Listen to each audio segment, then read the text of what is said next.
Bismillah ar-Rahman ar-Rahim. Hello everyone and welcome to Don Hussam, ladies and gentlemen. We are back on the A-listers, Habibis.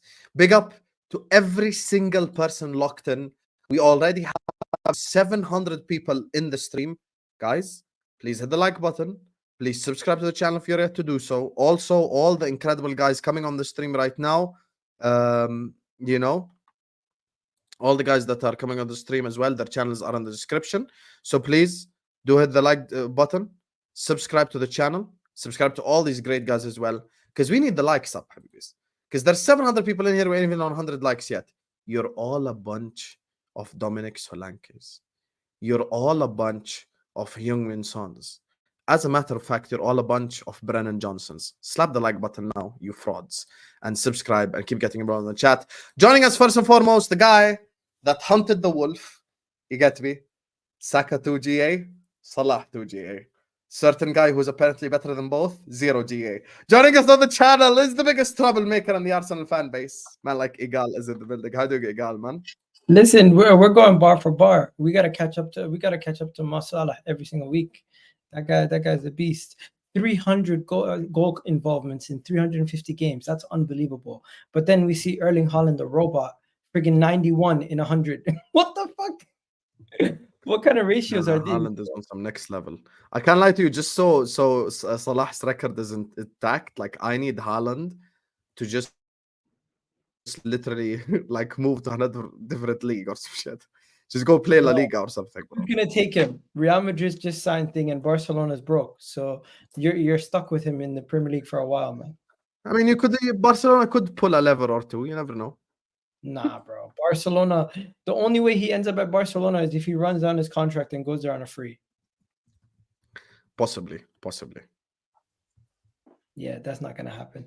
But Mo Salah's record, is that the best record goal involvement wise in the Premier League history? Yes, he got it faster than Henry by like 40 minutes. Crazy. Yeah, it is crazy. I can lie to you. Well, at this rate, Erling Haaland's gonna get to 300 goal involvements in like 250 games. Haaland is just on some next level shit, bro. I don't know what that guy is on, bro. He's just not normal human being. He's just not normal. He's literally just not normal. The only person keeping up with him right now is like himself. That's the only person who can stop him. Like nobody else. That is true. Joining us next on the channel is a guy that barely won his game at home to Fulham. It's funny because in the group chat I said you guys just know that Manchester United are gonna shithouse this, and they did. They shithoused it. Anyway, joining us is the man with the infamous baseball hat to hide his shit hairline. Man like Shikh is in the building. How are you doing, Shikh, man? Doing good, man. Doing good. I'm just waiting for the day my intro changes from about the baseball hat and stuff like that. But yeah, 3-point collectors. We're here. We won our first game. Somehow we scammed it, but we're here. Shout out to Xerxes, my striker. It can change today. Just throw the hat. I'm good. But shout out to Xerxes, my striker. Obviously got the goal. Great goal too. Good finish. But yeah, big up to everyone in the chat. Make sure you guys are running up the likes, man. For real. Stop being some frauds. But big up to Hassam, big up to Egal as well. Hope you guys have been blessed, and appreciate for you having me on, Hassam. Shout out Jamie Vardy. Always welcome. And joining us last but not least, you get me.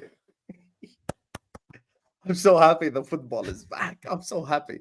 In 2 weeks, he'll go back to his regular depressed self when the transfer window closes as well. Because they are the transfer window champions, you get me? So the champion of the transfer window, none other than everyone's favorite fraud, you guys. Man like Lewis is in the building. How are you doing, Lewis?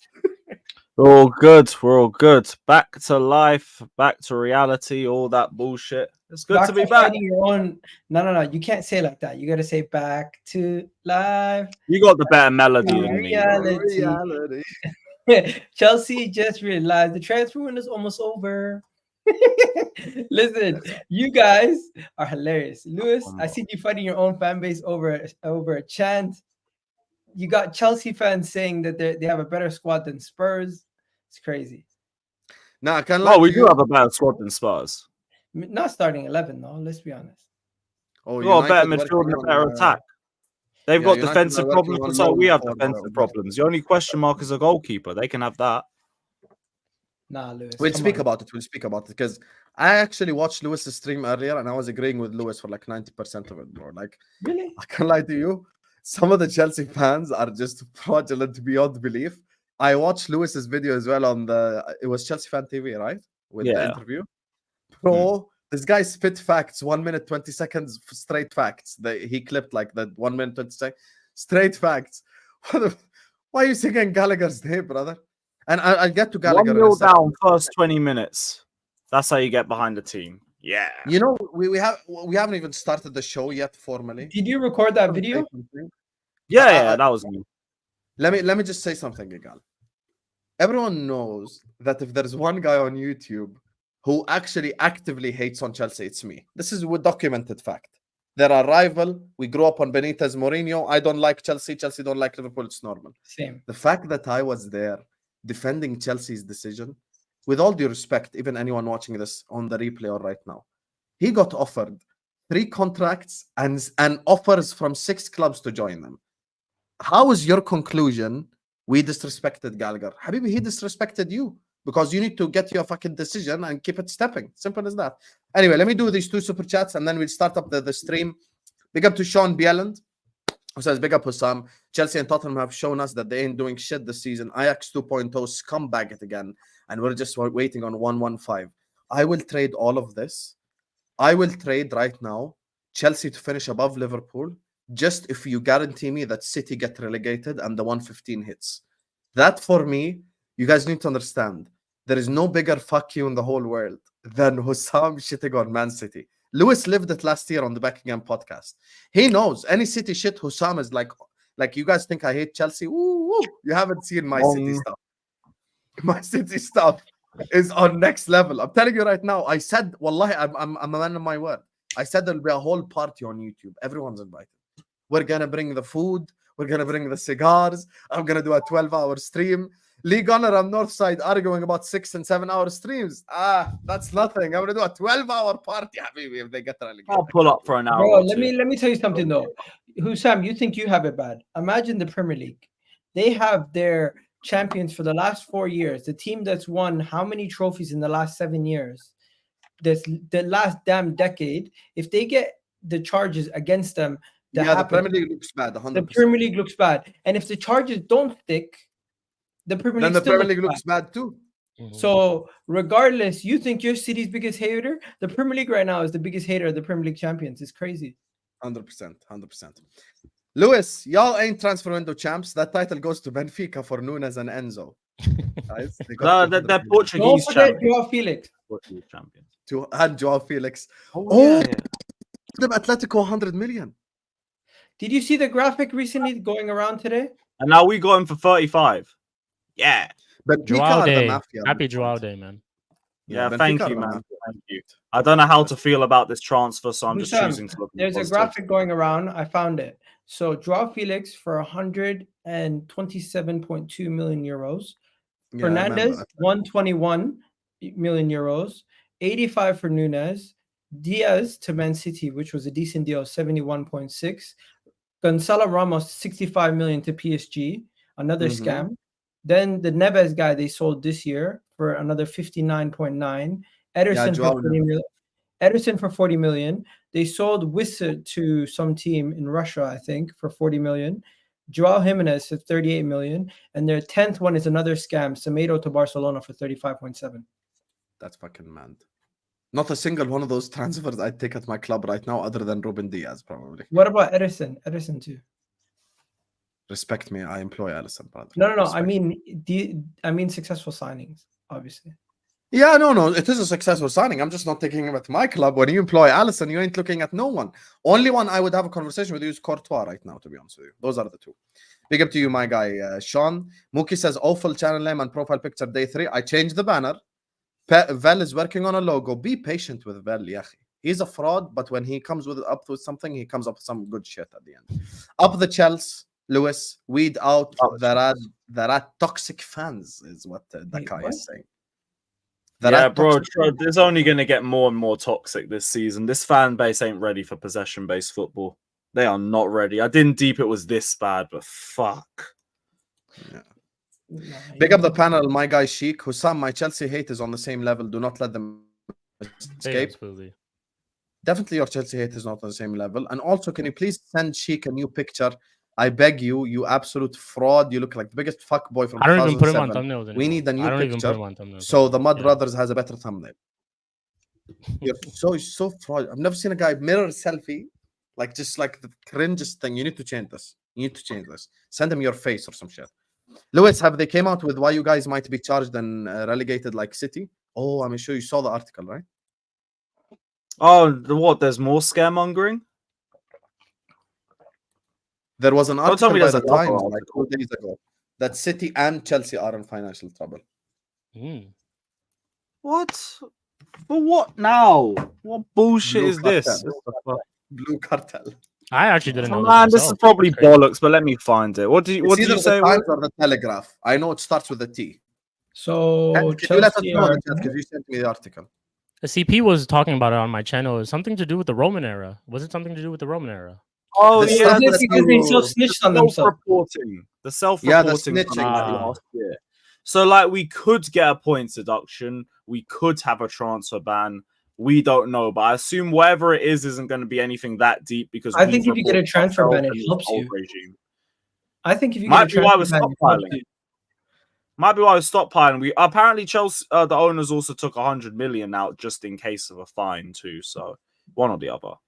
Nice. Long story short, Chelsea's going to be fine. It's going to be a slap on the Yeah, wrist. I think Chelsea's gonna be fine. We'll see. We'll see. Probably. Time will tell. I don't think any of us can judge whether they'll be fine or not. I think the main thing will be the City thing. Because if City gets found guilty, then all hell breaks loose in this whole league. I wonder the next club that Hamza will support after 115. Wherever Pep goes next.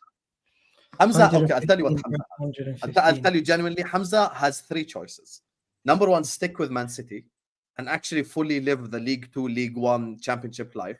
Number 2, what Lewis said, which is follow exactly where the hell Pep does. Number 3, Hamza has the 3rd choice. Because he's an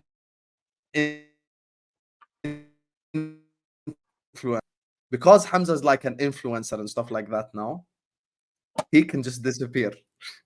Delete his YouTube channel, delete everything, just go back to regular life, you know? Don't be on Twitter anymore, nothing, not on spaces anymore. With channels, Hamza talks ball. Not talk City, Yeah. so he could work out. No, but I'm Be a saying he neutral could fan. just disappear and just, you know, go back Listen, to just Hamza's in I'm not too a deep. YouTuber anymore. Hamza's in It too could deep. work, to be fair. Hamza's in too deep. Someone will find What him, he's bro. going to do is every time you make fun of his club, he's just going to say, respect the former treble winners. That's all he's going to do. That is Yeah. true. Thank you. Let's go. Banner looks lit. That's it. Beautiful is what Mookie says. Agree. See? Get it. For once, actually come here and say something nice. You fucking fraud.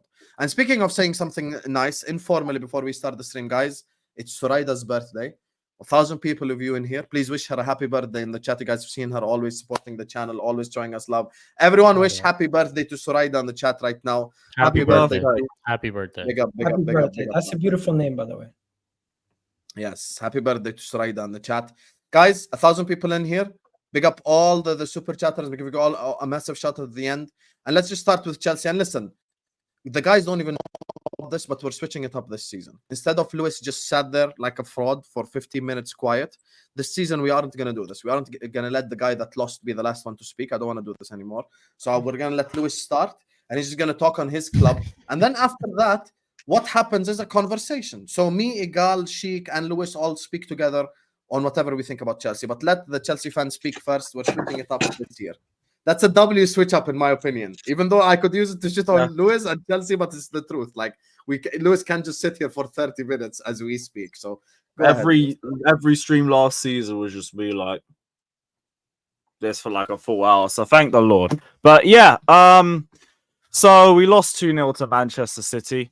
I don't think we played terribly, but I also don't think we did enough to win the game. And I don't really like using that whole fucking sugarcoating BS about, oh, but there's positives to take. Yeah, there is. Like, I have 0 points on the tally.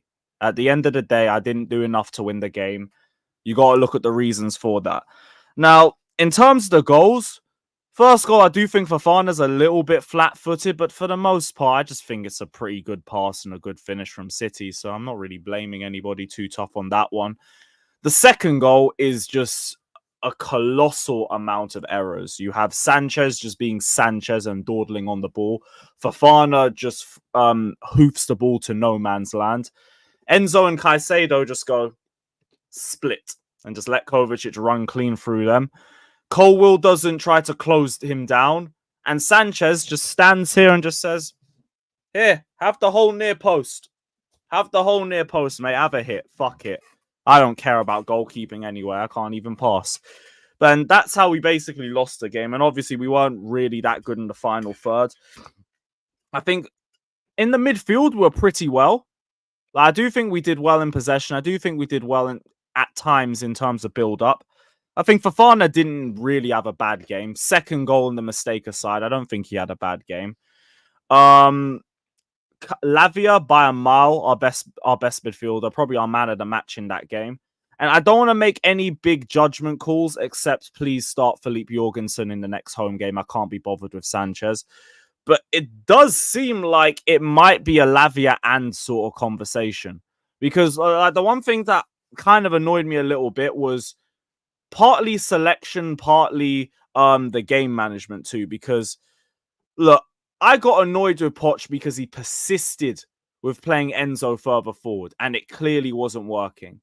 It was nearly ripping my hair out seeing Enzo play further forward again in this game. And I'm like, why are we doing this? It's another manager who's doing it. If you really have to try and find a way to get the best out of all three of them, you can try it, but if it costs us points, that's on your head. That's on your head, personally. I think for the second half, things might have been a bit better for us if we had just kept Nkunku and moved him centrally and took Enzo off and then left Neto on the left-hand side.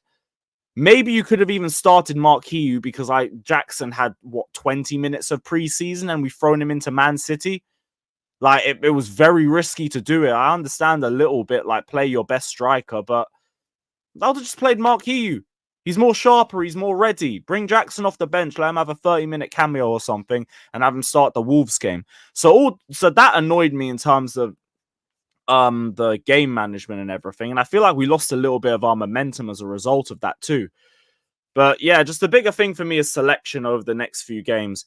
I feel like we're going to keep trying with Lavia, Caicedo and Enzo. But if it's similar results like that, look, you're going to have to pick 2 out of the 3 and that's okay. Good competition. I'm fine with that. But I don't need us shoehorning players in just because like they're on big price tags and everything. Like, I'm not saying that's the plan for all those players because Mudryk would have been starting if that's the case. He was our 4th highest signing. But just because like all 3 of them are great midfielders does not necessarily mean all 3 of them have to start. They have to be able to work together. And for me, it's looking like a Lavia and sort of conversation. And then you have Nkunku playing further forward. Right now, I'm a stand with Caicedo because he was our best midfielder last season. But who's to say Enzo doesn't have a good game next match, manages to prove himself a little bit more, and then I'm having a different conversation. That's why I don't want to make too many big judgment calls. But ultimately, not good enough defensively. Offensively, like Jackson, please, you should have just stayed on side. Like, it's not hard to just watch the defensive line. Or if everybody's in our half, don't leave our half when the ball's being released. It's the easiest offside call in the world. Like, but yeah, those are the margins between winning and losing, and that's why we've lost. I know there was 2 potential penalty calls as well. There's arguments about the Kovacic handball because his hand's going down and everything. For me, like, yeah, you can make the arguments and everything, but I've always said, unless you've had like a mad refereeing performance like Tom Henning of Rabo or like you had to deal with at Tottenham's ground last season, I can't really hear excuses with referees and all of that. Ultimately, you should do enough to win the game yourself. Certain circumstances, I can hear it. When it's like 1 penalty or something like that, like, no. Like if I'm saying 1-1 and I've equalized with a penalty, like I'm having the same conversations regardless. I've just got an extra point on the board. So I don't care too tough about that. But yeah, Lavia, my guy. Defense was a little bit better. Gusto struggled. I thought Cucurella did okay at the start, but then when they switched wingers, he struggled against Savio. Palmer didn't really look that sharp either. That's about it. That's about it for my thoughts on the game. Okay. Egal, Shikh, go ahead. I'm just Go gonna on, say Egal. this: the elephant in the room is what position is Enzo best at? You play him in the 10, you play him in the 6, you play him in the 8. He doesn't really shine in any of them. You know, that may be harsh because he's had 3 or 4 or however many interims, including current managers that you've had since he's joined the club, but he's yet to show me anything. Lavia in one game where he played versus Man City showed me more in this game than Enzo did the whole 90. Plus Enzo's your captain. Off the back of what happened in the summer, even you, Lewis, one of the most positive Chelsea fans, have to shake your head and be like, "What are they thinking? He ain't Is this my a good? captain. Is this a good image?" Like, I don't know. Maybe it's to show that they're rallying behind him, but like to me, it's kind of weird. Also, I'm not gonna hate. You guys did play decent to a certain level, and you kept the score down for majority of the game. It wasn't a battering. It wasn't like they were slapping you the whole time and they just couldn't score. No, it was like I felt like you managed the game decently for a reason for a reasonable minute. But then once Erling Haaland scored, I thought it was going to be the floodgates opened up. You did good to keep the game respectable, and then you have to look at your club a little bit because a lot of the players you sell are outperforming the players that you currently have in your squad. For example, you have Kai Havertz at Arsenal. You have We were Kovacic doing right now. so well. You have Kovacic right now at Man City. It's not. Is it that the players that you're buying are not fitting with the managers, and you guys just don't have the stability? Because that's one thing. Or is it that you're buying all these players on potential, but none of them are reaching their potential because of how you guys are as a club? What is it? Because to me, it just seems like Caicedo is a good player. Don't get me wrong. But who's Enzo, not reaching their potential? I'm just saying, for example, your whole team as a squad, it's mismanaged because of how many chopping and changing you've had to make at the top. And you can agree with me there. So I could do that to a point. I'm not going to criticize the players. It's his first game for Maresca. But right now, you need to start seeing improvements. This is my point. My point is it's do or die for some of your guys. Enzo Fernandez, he has to show something big this season. Massive improvements has to be shown by him. Lavia, you can give him a break. Caicedo, he showed that he was good last year. He needs to show he can improve from that. Your midfield, you've invested so much money in your midfield. We need to see better performances from your midfield going forward from now on, as it has been very shaky over the last year and a half. I'm not going to lie. Your attack, Jackson, he lives offside. The quicker you can get Jackson off that pitch, the better. I don't know how Joao Felix is going to help you, because I think that in itself doesn't make sense. And you See, but that's the thing, because we had the Havertz thing a minute ago. That brother lived offside for us when he was here. He had the second most offsides in the league in his last season. Okay, so maybe it's your club, because at Arsenal he's been quite decent. I think I mean, he's been decent for you guys, but yeah, again, in terms of like us, we don't miss him. We don't miss him, bro. I hear that. Not at all. The player who's playing right now for Arsenal could definitely improve your team, but that's besides the point. The point is at Chelsea right now, what you guys have a shell of a decent squad, but can you guys put it together? Will Felix coming in mess it up? Will Osimhen come in and potentially hit the ground running?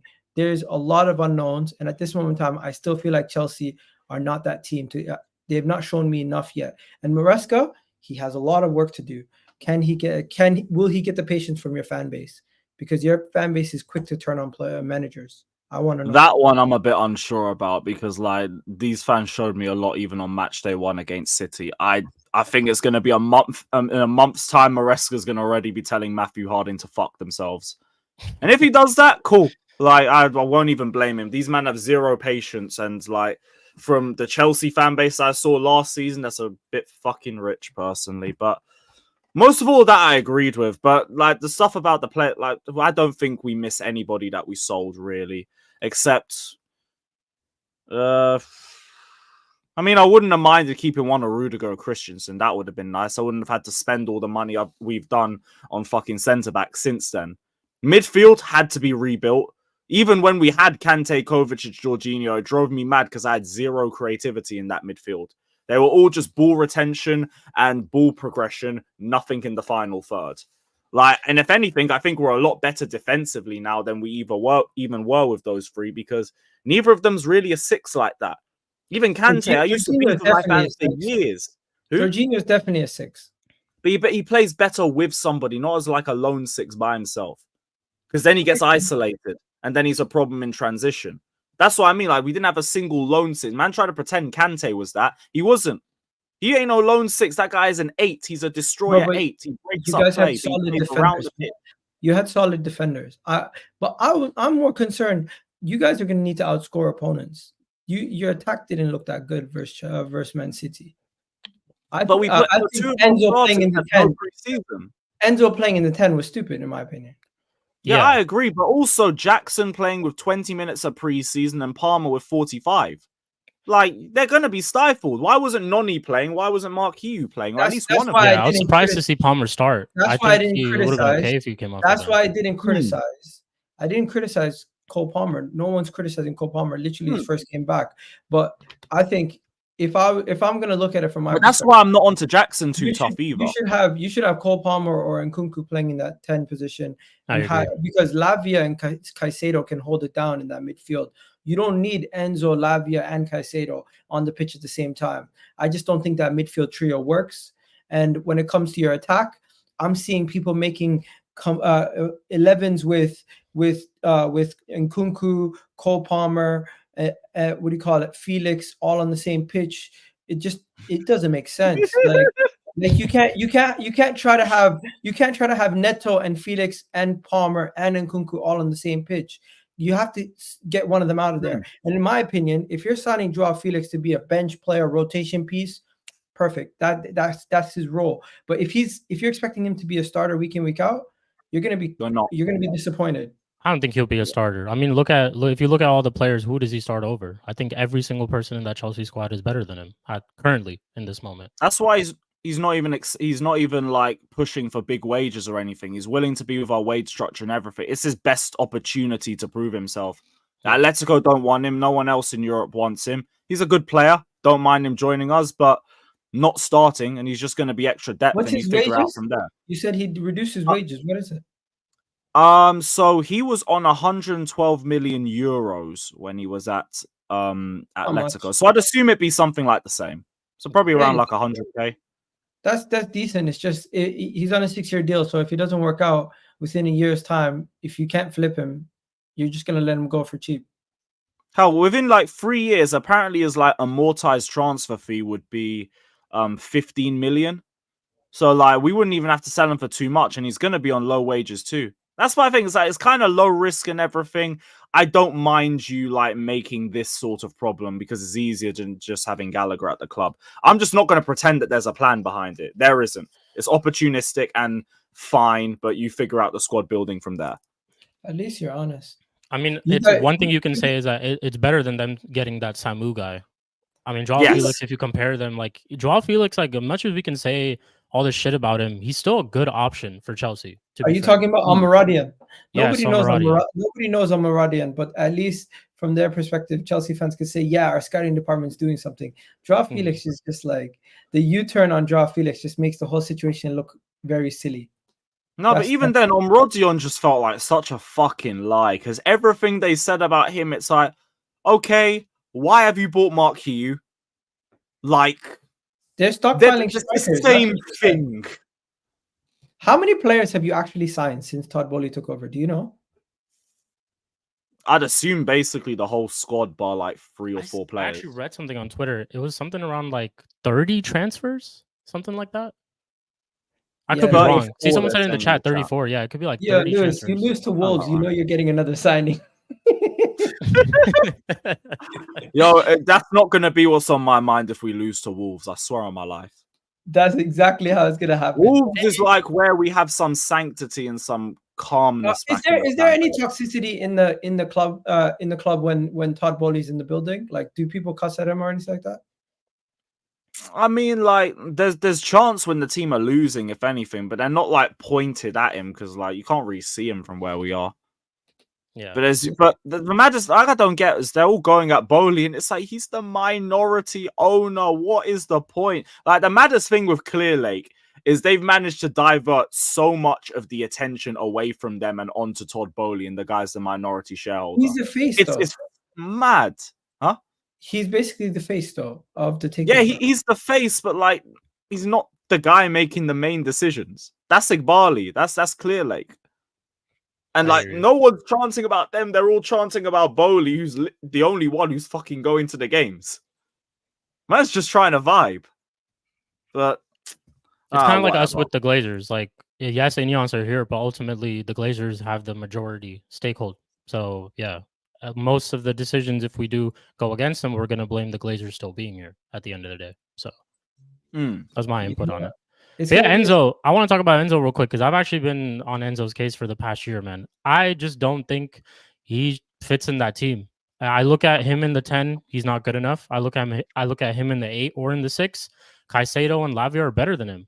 So I don't think Enzo really has his place in the squad. Me personally, I think Chelsea. I predicted Chelsea to finish top 4, and I'm honestly still stand on it because from the ideas that Maresca had in this game were not bad. I still think Chelsea played okay. But it's more of the fact that it's the team selection, like Lewis said. It's gonna all really depend on the team and how he wants to set up his that first game. You can't expect him to get his team selection right in the first game, but right. Enzo, but Enzo specifically, like he is going to be a rotation piece if he doesn't get his shit together by the end of the season. But they've made him a captain. That's the thing. It's like I don't really expect him to now be dropped because he's the You're on captain. mute. Now I will say, like, Chilwell was our vice captain. He barely played for us last season, so I'm hoping Fair that's enough. not a main factor. But part of me does worry that because of his price tag, we are going to try and persist and find a way to make him work. I don't mind if it ends up with him working. Last season, I stand by a lot of the problems with a hernia and him just being played out of position on top of that. This season, there's no excuses. Even with the summer as well, I have even less excuses for now. I just need good performances, and that's just it. Today, not good enough. If he's going to keep playing Enzo in that position, the performances are better improve. Otherwise, take him off.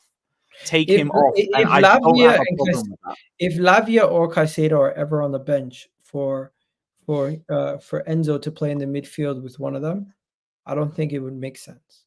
Yeah. Unless they're in bad form, it don't make sense. Because I don't know about you, but the attacking wise, maybe Enzo is better than them. But even then, he doesn't show it. Yeah. See, it's more just his creative side. That's what he brings to such a good level. But like his movement, his mobility, not really there as much. Defensively, he's okay. Nothing special. And that's why you got to try and play him in a deeper position. You can't play him that high up the field. But then you have Lavia and Caicedo, which is like, okay, so if you're not outperforming one of them, there's a problem. So is Gallagher gone though? 100%. Yeah. He's traveling back to Atletico now. All right, so that saga's over, and Ozyman's actually gonna happen. I'd hope so. Yeah, like that's still going. That's still like in the same position it was last week. So maybe Chukwuemeka might be getting involved in the move as well. They're now interested in him. I'd hope it accelerates a bit more, seeing as they just got battered 3-0 by Hellas Verona. But it's just going to keep dragging till closer to deadline day. But you already have so much to deal with closer to deadline day with all the sales need to happen. What's going on with Lukaku? Lukaku's still at the club too, right? Yeah, but he's going the other way. Separate deal. Separate deal. Okay. And that'll be a permanent. So thank God. Fair enough. Lewis, man, you guys got a lot of work to do before the end of the window. We do, but like Osimhen's our main target. Osimhen and Lukaku. Outgoing is going to be tough too. You're going to have to loan out or sell a bunch of players. It's going to be a headache. Yeah, like I feel like we're already in progress with a couple of them anyway, but you're just going to see a lot of them stay in England because we've only got like 2 more international loans left. He just dropped out by accident right now. We've only got 2 more international loans. We're trying to put Petrovic into one of them. Like all the guys he's leaving? No. He just jumped out. Yeah, probably just like internet connected. Oh, my bad. Internet disconnected or something. Okay. He's probably. But yeah. What was it? So Petrovic is likely going on loan. They'll have 1 more spot after that. The rest you'll probably loan or sell around England. Yeah. I want to speak on Chelsea. Sorry, I was busy. I had a really important phone call, guys. I apologize. No worries. But here's the thing for me. Look, the early signs are there that this is a process that will take time. There are certain expectations that I don't think are crazy, like winning the Conference League. I've never ever told the Chelsea fan, "You're crazy for saying you should win the Conference League. Wow, you shouldn't be expecting to beat Servette." Of course, you should be expecting to beat Servette and beat the Conference League teams. There's not a single team in that competition that Chelsea shouldn't slap. So that, I think, is a realistic expectation. But we go back to the conversations that we've had with the Chelsea fans 100 times, which is essentially, I feel like Chelsea currently are Arsenal in 2020, which means they need to establish a style. They need to establish a way of playing football. They need to establish like a whole way of just, basically making this project, if you would like, sensible. Now, the reason why I titled my pre-recorded video, I told you about Maresca, is not that Maresca should be sacked or gotten rid of. I've always said, even if there is light at the end of the tunnel, that light will come after a lot of work and after a lot of patience. Now, as Lewis has already pointed out with the Stamford Bridge goers, they're not patient. Now, Lewis might be patient. Lewis might see signs in the first, second, and third game. Let's say, for the sake of argument, Chelsea lose next week and the week after. But the signs are there. They're playing beautiful football. Jackson is just not finishing, blah, blah, blah, blah. He'll be like, okay, we'll give the guy time to cook. Clearly, there's a way that shit is happening. However, even by Lewis's own admission, and a lot of Chelsea fans in the chat, even Mo, who's like a top-tier troll, said at the start of the stream, he's like, Loki, Husam's title ain't even that mad, because I never said Chelsea fans turned on Maresca. I said the bridge turned on Maresca. Because a lot of people at Stamford Bridge are not showing Lewis's energy of let's be patient and let's wait and all that shit. A lot of them have already had enough already. And I think this comes from multiple reasons. The first thing is, over Chelsea's entirety of the successful era, think about this, they've never ever built like a possession style football team. They've always been like a different type of team, It's never been 4-3-3, pass, slow build up. So this is something that they're completely not used to whatsoever. And the second thing is as well, I think there are people who didn't want Pochettino sacked and they're still upset about it till the second. And the third thing is, I think there's many people who just fell out of love, if you would like, with the club, given the way that Chelsea have operated over the last 2 years. It's become something that they just don't identify with, or not what they're used to, or not what they're built watching, basically. Like, I look at Chelsea overall, this project could be successful. It could be. I have never denied this. Egal has never denied this. Shikh has never denied this. Not even a single rival will tell you it could be successful. However, we just disagree on timing of success. Like, I think even Lewis, he's maybe expecting a bit too much of the top four, but I think the timing of the success is the main disagreement here, because I think Chelsea could be something to be reckoned with 3 years from now. I'll tell you why I say 3 years from now. That's when all your purchases will become in their prime ages, so you can finally see the best of them. So like even the Caicedos and the Lavias and the Palmers and every single player, whether shit or good right now, will be in basically his prime. Badeshir is going to be in his prime. Disasi is going to be in his prime. Colwell is going to be in his prime. Everyone is just going to be in that prime age where you're ready to just like win right now. So that's why I say I think it will take time. Now, if Chelsea fans are patient, there is definitely light at the end of the tunnel, because there were positive signs in that game. However, 100% there were positive signs, and they had like spells in which they were cooking. However, Enzo Maresca is the reason why you did not beat Manchester City. Substitutions and playing Enzo as the most advanced midfielder, that does not work. I mean, last season, Poch played Enzo as the most advanced midfielder, and you guys cooked the fuck out of him because it just doesn't work. And now he's done it again. So I don't know how he thinks that might operate in the long term. And the substitutions. Because people say... The thing is, he watched every game last season too. Say that again, sorry? He said he watched every game from last season too. I was like, how have you done it again? How have you done that? Exactly. You've seen that and you cooked. You got rid of Chilwell. You're getting rid of Sterling. You got rid of Rock. Why are you doing this? It's mad. I said, and I said, look, with the substitutions, I'm like, oh my God, you're so salty about Lavia and Caicedo. I've always said Caicedo's Chelsea's best midfielder. Lewis will vouch. And the game against City, Lavia was actually very good in that game. There was literally zero reason man of the match to take out Lavia. And I feel like this is what happens when you're from the Pep school of thought. Egal probably saw it as his own club with Arteta. When you're from that school of thought, you just want to prove that your way is the right way so bad that you're willing to go against the obvious. It becomes an ego thing. This is a Pep thing, by the way, and they're all Pep disciples, so they behave in the same way. Ten Hag has done it as well because he's a Pep disciple. What they do is, I'm going to show the whole world that me playing Enzo is the right decision, even though he's by far the shittest midfielder on the pitch, and I'm going to take off Lavia just on purpose, just to show the whole world, because it's going to work with my way. It's going to work with my own specific way. Factually speaking, can I say something that's wild? I think Lavia was the best midfielder on the pitch, whether it be Chelsea or City. He was by far. can agree. Wild. I can agree. It's not even wild. Yeah. No, but even with Kovacic's goal, he was better than Kovacic. He was better than all of them on the pitch. Like, he was just very good. And then you take off Lavia. Now, unless it's for medical reasons, maybe he come back from injury, shit like this. Fair enough. I hear that. But he was active in pre-season. So that's something I don't get. But Lavia was incredible. Shouldn't have taken him off. And even if you wanted to take him off, maybe you should bring someone for a little bit defensive solidity off the bench to help Caicedo out, at least in that DM position or some shit. Jackson. Lewis, you're a criminal. Because at the start of the last 6 months, last season, Baby Jackson was fucking shit. Jackson has shown you two versions.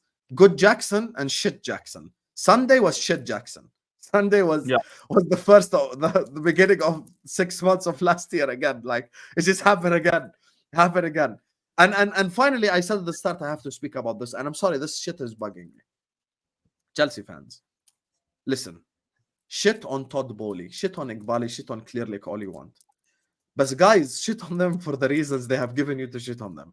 Don't shit on them for the stuff that they're doing that's actually smart. Sterling, selling him is smart, 100%. Buying him and giving him that much money to begin with is not smart. So don't say selling him is not. Gallagher, the same thing. He's been offered 3 contracts, 6 offers from the 6 different clubs.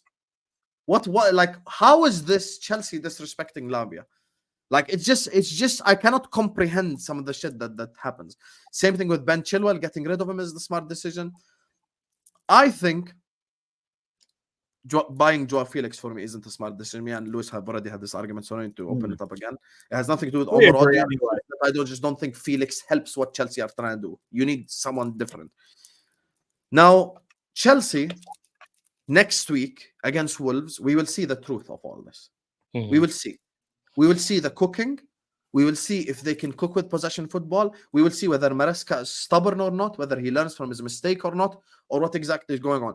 And actually, as a matter of fact, and I'll defend Maresca on this, I don't think both of the goals conceded were Maresca's coaching mistakes. Because one was Sanchez. This is where you can relate it to Maresca, in which he didn't play Petrovic, who is clear of Sanchez.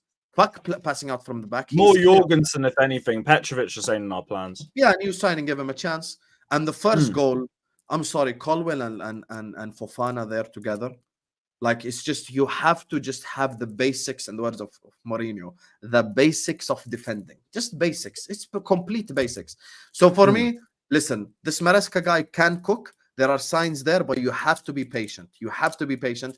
And despite the fact that I do believe Abdi Has will be patient, Carefree Lewis will be patient, many people will be patient, Maresca's problem is not going to be Carefree Lewis. Maresca's problem is not going to be anyone in the chat. Maresca's problem is going to be the bridge. Because when they start booing, and when they start whistling, and when they start, all that shit start happening, that's when the real toxicity happens. So that's, he really has to find form, like, right now, just from a match going perspective. And the funny I have never seen analysis by me ever. I'm so proud of myself. I agree with everything. Did you see John Obi Mikel, who is, by the way, I think the agent for Victor Osimhen is bashing Chelsea on a weekly basis? I just find it hilarious. Yeah, but I'll be real. Mikel's got his own agenda because he's been trying to push Osimhen to Chelsea for like the whole year. That's why I said that. That's why I said that. He keeps saying, "Oh, we're bad unless we buy experience, unless we buy a number 9. They're gonna be fucked, and I have them 8th. We see through you. The only thing is, you're trying to get a player that I want. So keep cooking." He's partially right though. You guys do need more experience. Signing all these young players to a certain degree. No, I get it, but like, there's a hidden agenda behind it. It's just a good one. There's a reason why you signed Neto. There's a reason why you're signing Joao Felix. You're sick and tired of getting youngsters that are not even like had 10 career games at the top level. You know, I wouldn't even say sick and tired. It's just more. How many Madueke kids can you talk about? How many? But I say that with Pedro Neto, nobody saw that coming. There was like 0 links before that. Just bang.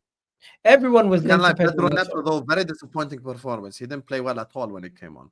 He came At on all. second I half. thought he started okay, but then just faded after like 10 minutes. But yeah, You come that's off. why Can I I didn't do really it? want You him need a signed. striker. Listen, you go into the You need a season without striker. you're fucked fully. You're fully. All I fucked. know is Seriously. Well, like, I Chelsea don't did- think that Jackson performance is what you're going to see all season because he literally had like 20 minutes of preseason, but still not good enough. I want a Bro, striker. preseason or not, the Ederson messed up.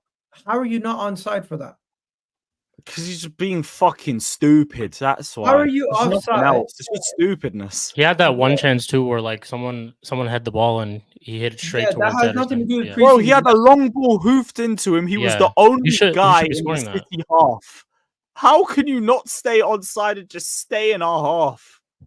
Like, but that again, like that's just the difference between winning or leaving with a draw. And again, just another reason why we need a striker. So please get You know Osimhen what? done It's the soon. first game. No one's gonna bash Chelsea. You're Yeah, facing and the it's City Premier too. League Let's not also You're facing forget the that it's Premier League Manchester City. champions. Yeah, Yeah. it's not the end of the world. It's just We've been getting bashed more by our own fans because of this game than anybody else. going into. What do you think of the whole bridge situation? Because I think that's even more into like why is this happening? Because I've they're given all the bitches. reasons I think. I don't know what you think. They're Conor Gallagher. bitches. That's it. Simple no, as it's they're not only fucking Conor bitches. Gallagher. Number one. Sure, Go Chalobah. Chalobah, Yeah, I that mean is true. Chalobah as well, but like, you know what I find funny? Like, I hear all this moaning about Gallagher. I don't hear anybody at games talking about Trevor Chalobah, and I wonder why. But I'm not going to make those wild claims. I'm going to let the chat figure that one out for We all themselves. know, man. We But all know. number one, Conor Gallagher. These men are crying because we got rid of him, like he was ever worthy of keeping in the first place. Number two. And this is the one that I kind of understand. We've been out of Europe for 2 years. They're not happy with the direction that the club's been going. And fair enough. That I don't mind. That I can understand being annoyed about. Number three, Poch being sacked. And we brought in a championship manager. Like we didn't literally bring in a championship manager in 2019-20. A guy that didn't even win the championship, by the way. A guy who lost the playoff final. And they all backed him, even though we had a terrible start under him too. Lost 4-0 at Old Trafford in the opening day. Bottled a 2-0 lead to Sheffield United in our I think our first or second home match, and we drew to Leicester. But like now they don't have patience because Poch got sacked and Gallagher's gone. We got rid of Mason Mount, and I'm losing my identity with the football club. What the fuck do those three bottle jobs have to do with our mentality? Unless you're happy with the fact that our mentalities fell off a cliff in the last 5 years. Like, it's ridiculous. The same man who were having patience for Pochettino as a match-going fan base until March were moaning and groaning 20, 30 minutes into match day one against Manchester City, the Four Peters, 20 minutes in, and they're moaning and groaning. Sorry, that I don't understand. Even if it was a different opposition, I might get it a little bit more if we're playing like garbage. But it's Man City and we're not even playing that bad. We're not even playing that bad. So I don't understand what this moaning's about. So have the match-going fans turned negative? That's what you're saying. You're so fraudulent. The match-going fans are negative. I won't say they've turned on Maresca so much, but you can tell the patience isn't there. You can but tell they it's not identified with Poch's football more. Running around, pressing. Yep. That's more like Chelsea from the past than what. And it's more end-to-end, so it's more entertaining, which is why you also get more neutrals getting involved with it as well. When you play slow, sideways, possession-based football, unless you're winning, these men don't care. I had the whole season under Sarri where it was the exact same crap. As soon as we went through one bad run of form, half of the match-going fans turned on him. There'll be some anti-Maresca chance within our first bad run of form, serious bad run of form. Just watch. That won't happen for a while, I don't think. There's no way all this is happening with Gallagher because it just makes no sense. It cannot be just Gallagher. That's just fraudulent right here. No, and they if say, it was Gallagher, guys why in would the you chat not talking about Poch drawing with City. Why are you comparing draws to defeats? Why are you comparing draws to defeats? Did we win? Did we win?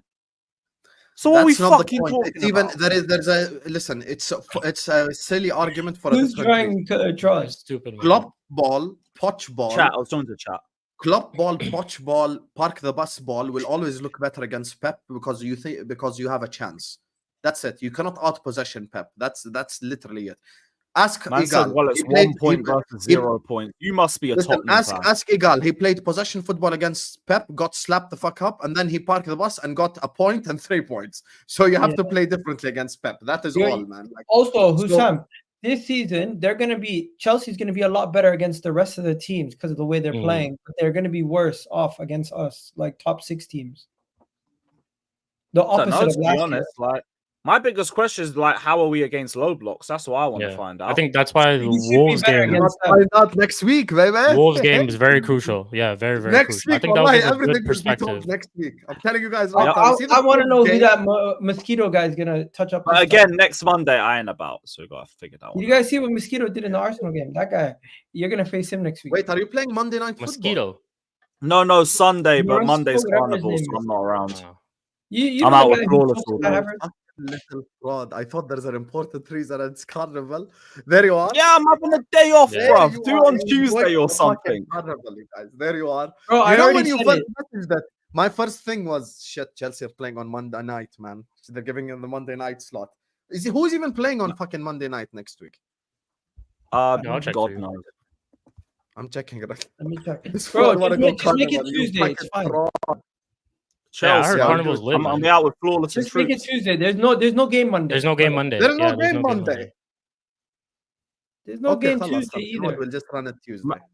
Draw, we got a point. Loss, we got nothing. I can't believe that's a Chelsea fan. Weren't you the same? Weren't you this guy? Bro, but a was draw here is better than every- nothing. No, I don't because know I why have to you're getting stop mad. people like this. You No, are because here what's the every point of stream. flexing it?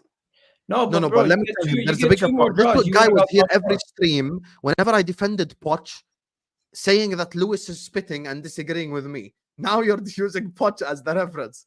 Yeah, you guys, No. this confused. Yeah, have some shame, Blue Lion King, because One I've seen second, you in one my For chat real, all man. of Have last some year. shame. I'm not And calling even Maresca. then, like games like the semi-final, I said Poch did nothing wrong in that game. All my content on that day is evidence. I never blame Poch for a single thing in that semi-final. That was all Jackson and shitty VAR calls. Nothing Fine. else. By the way, I'm not You're calling never, Maresca you're mosquito. never going to be able to get a result against Pep playing possession. That's it. I know Yeah. this first-hand experience, Habibi. You're not going to out-possession Pep. It's just not going to fucking work. He's the possession. To be king. fair, Like, even he's when the master. Arsenal beat them, you lot were a lot more defensive in that game. Yeah, we gotta play Yeah, counter. Arsenal parked the bus. And also, there was no Rodri also, so it was a lot easier to try to manage the game.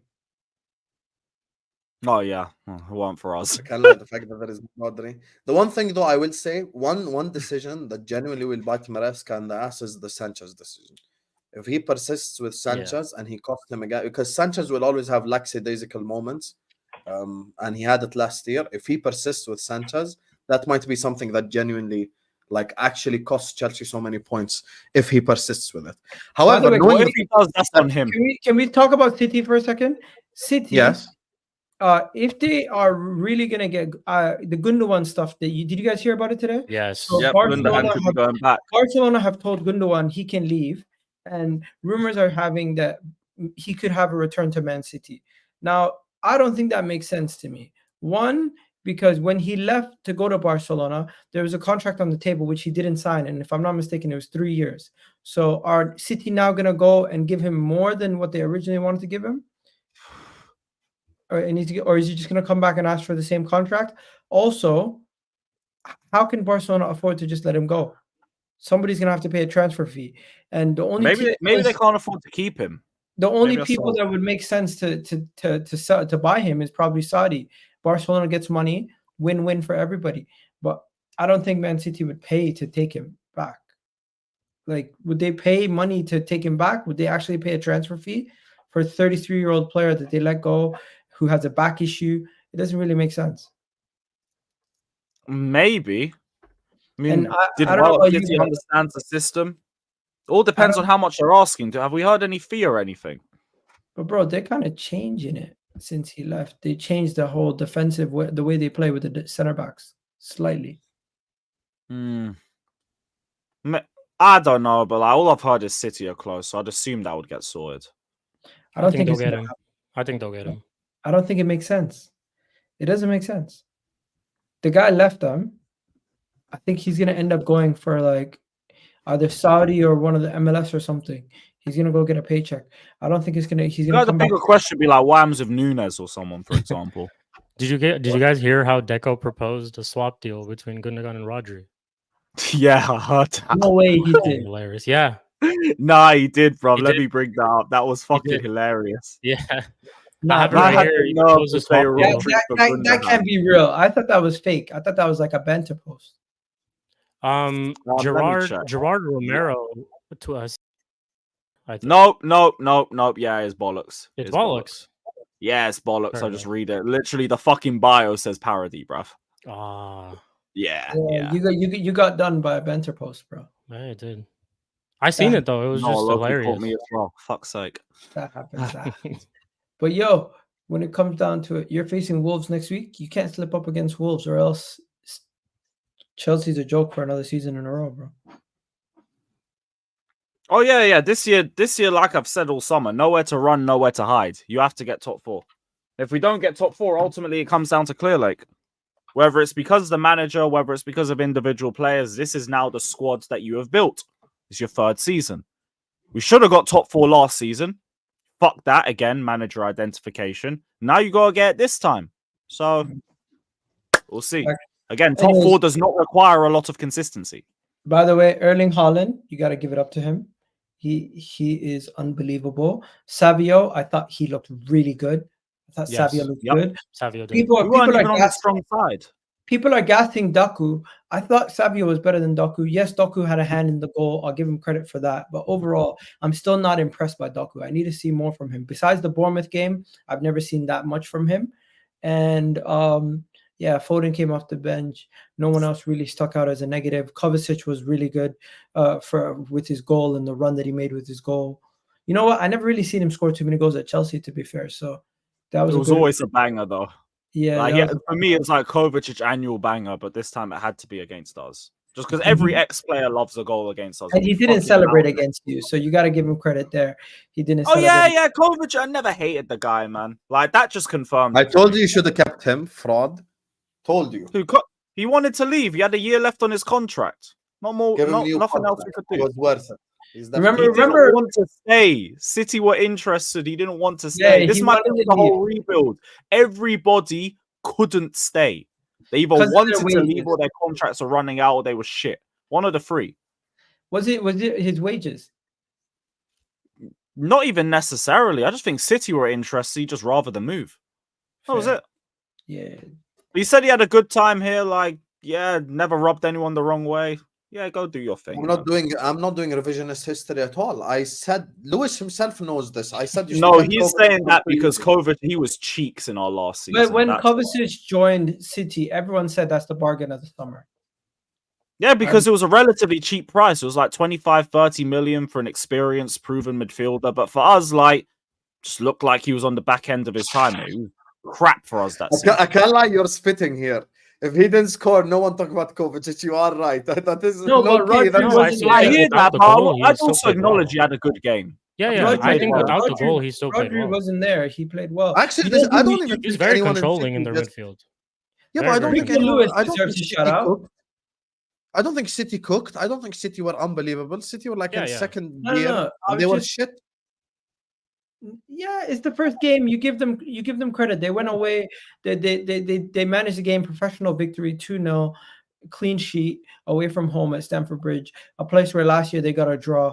So you got to give them credit. And also, they're not playing. Don't bring it up. Don't bring it up. They're not playing. Yeah. They're not playing their best players. Also, Rico Lewis is not like week in week out starter. You know what I mean? Savio's first game in the Premier League. And like Guys, some of the how many performances, times do some we of the see a first? performances individually from Chelsea players, you have to be disappointed in as well because they just didn't show up as well. Kunku Yeah, didn't but show we up as much as we we spent an Kunku hour didn't. speaking about Chelsea. I'll be real. That and Kunku left wing thing, the more I'm starting to watch, it's like, nah, you're a 10. You're a 10. Go in the middle. Bro, like you a have false nine you or have a something. problem with the Central. profile of players you guys have brought in because a lot of them are Yeah. very similar.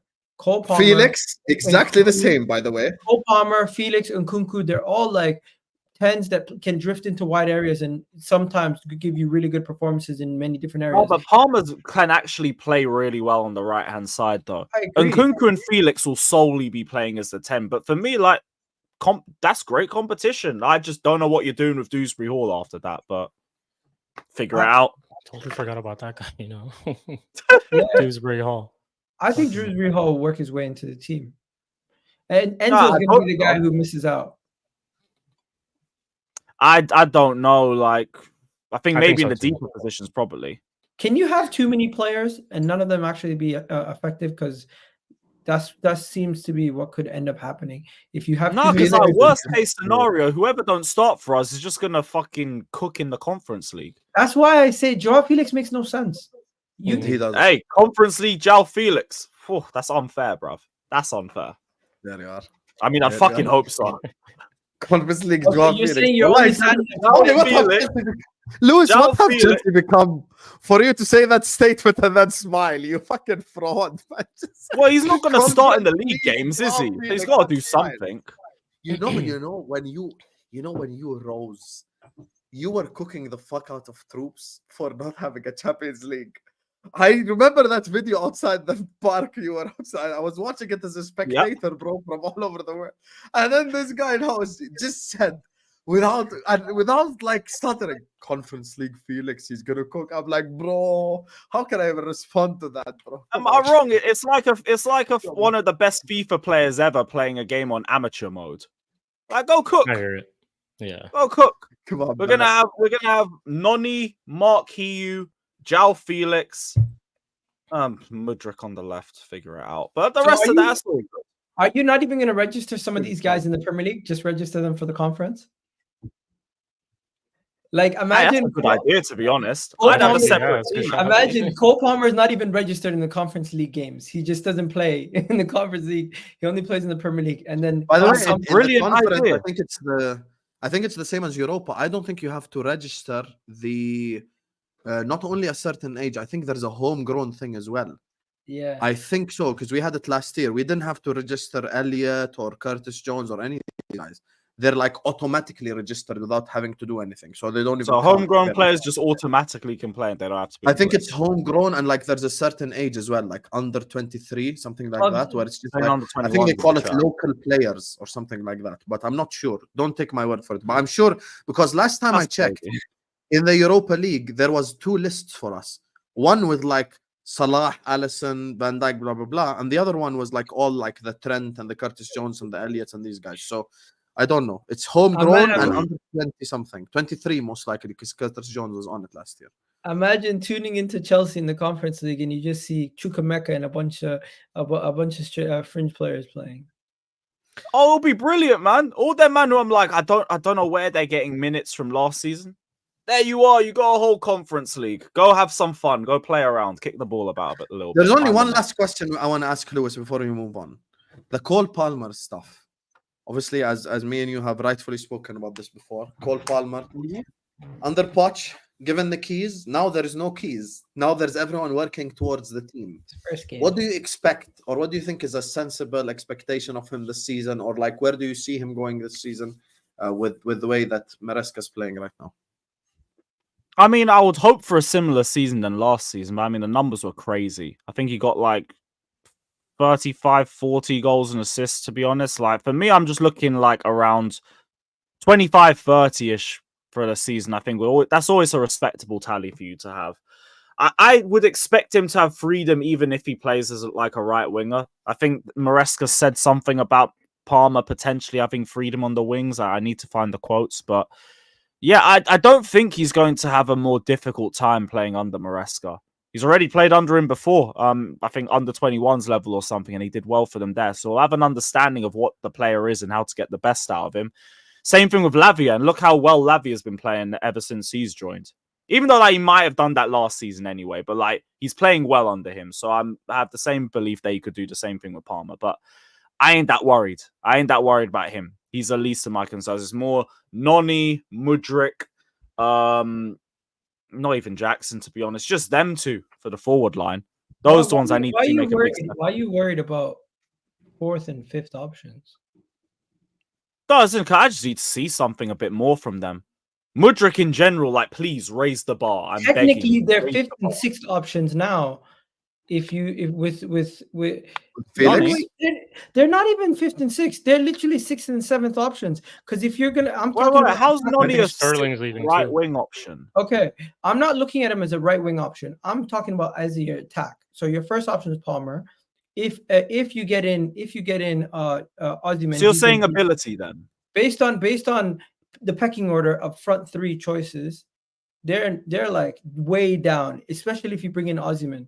So right now, If you say why on do you ability, even care? Not even Maresca. I wouldn't be surprised if he's one of the players you try to flip. unlikely. Like there's been some links with Newcastle, but unlikely. But even with How much Noni, like do you he's buy him for? 35?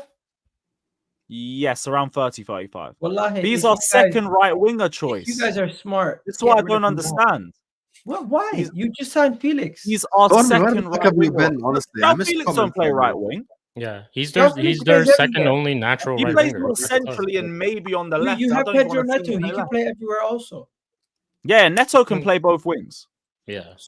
So and you have Carefree Lewis is the Actually, no, manager third. next week. Tell me your starting 11 right now. Starting 11 straight up from keeper till forward. Okay, so Jorgensen, Gusto. I'm still keeping Cole and Fofana because I just want to see us stick with a back two and try and let him build an understanding. Cucurella on the left, Caicedo, Lavia, Nkunku, Neto, Jackson, or God willing, Osimhen, and Palmer on the right. honestly, Wait, if you there's the guys player have- missing. That player Who's, missing. who's the third midfielder? Nkunku. Oh, like in the 10. In the Okay, 10. okay. Nkunku on Yeah. the 10. And then Palmer right. And then who left? Neto. Neto left. And Jackson up Neto top. left. Okay, fair enough. I think Maresca should actually go with that same exact team, by the way, because that's the correct team. God willing. Enzo, it's time to get dropped, brother. Yeah. Mhm. Yep. It's just you know what? I is? will Maybe give it a next couple season- months, but Egal, you might have been spitting last year with the whole luxury player thing, but we'll see. Next few months will tell a lot. you know, he's not going to drop him. They have the same name. He's giving him the armband as well. Like, He's giving him the. bruv. That's the biggest thing is that he's just giving him the armband, and he also came out after the game and talked about Enzo too. So I think he's What did he say? yeah. No, I don't know word for word, but 1 second. Just Couple of- summary if you remember. I think basically just in support of him. I think he was more just like give him time and stuff like that. But I could pull it up 1 second. Yeah, Yeah. fair enough. As Shikh pulls it out, let me just go through the super chats for you. Speak about the other clubs as well. Big up to my guy Mookie who says happy birthday. Happy birthday. Yeah, he says happy birthday. Sorry, happy birthday, Suraida. You're calling her babe, you know her like that. Long and happy life. I only wish health for you. With health, everything is easy. Suraida, does he know you like that? Like he's just out here calling you babe, and you're okay with it, he Suraida? just- I don't know. You know, it could be a no if you want, and I'll time him out right now. Just saying. Just saying. You know, maybe he let knows him you like just- that. Fair enough. Big up to Mutiard who says, well, Egal, it's called rebuild, brother. Now this is not a rebuild. This is just Connect 4. It's definitely a rebuild. Just some of the moves we made this window haven't made a lot of sense compared to last season. It's funny because I don't even know what Connect 4 is. You know Cucurella when you left his drop the- Spain. you know when you drop the thing and you have to get 3 or 4 in a row? You gotta connect 4 in a line, diagonal sideways. They're- Okay. Yeah, they're trying Never to played. play a game. They don't know. what Cucurella they're left Spain settings in the Euros as Savinho gave him a samba class. doing. That didn't work. Defense needs tuning, Lewis. Hey, my worry is more the centre backs, if anything. Gusto didn't have a good game against City, but like I believe in his ability a bit more. And if he has a bad run of form, James is back in 2 games, so ain't gotta worry too much. Fair enough. The fact that y'all so worried Enzo is crazy. No one's worried. How is We're that calling crazy? out the Worried about who? facts. Fernandez, you mean? You have to clarify because there's 2 Enzos now. The so I man wanna has know- Michael Vick's Madden card as his picture. Yeah, because if you say Enzo Maresca, then yes, it is too early and it will take time. But Fernandez, khalas, habibi, what? How many chances you fucking want? Like, It's the second full season now, 2.5. Like your patience is over now. It's over. How Last long? season you had the injury excuse. Now you don't. Mutyard, submit another super chat. Let us know, what is Enzo good at? Yeah, or you can just message it normally and respond to it. Enzo is the type of player who could play in La Liga for 60 million, then be so good for a year or two, then come back to Chelsea for 120 million. That's if they pay 120 million for him twice. I don't think that will happen. To be fair, Yeah, I don't think they're gonna do the Pogba basically. But yeah, listen. By the way, I don't even think this is a wild opinion. Maybe he suits La Liga a bit more. You know, have you guys ever It's thought not about white it? at all. I've been saying this. I think that type of league is definitely Maybe. more suitable to him. For If real. More Enzo was technical, in a kind better of team, kind of he makes a would bit more definitely- sense because the Premier League is a lot more physical.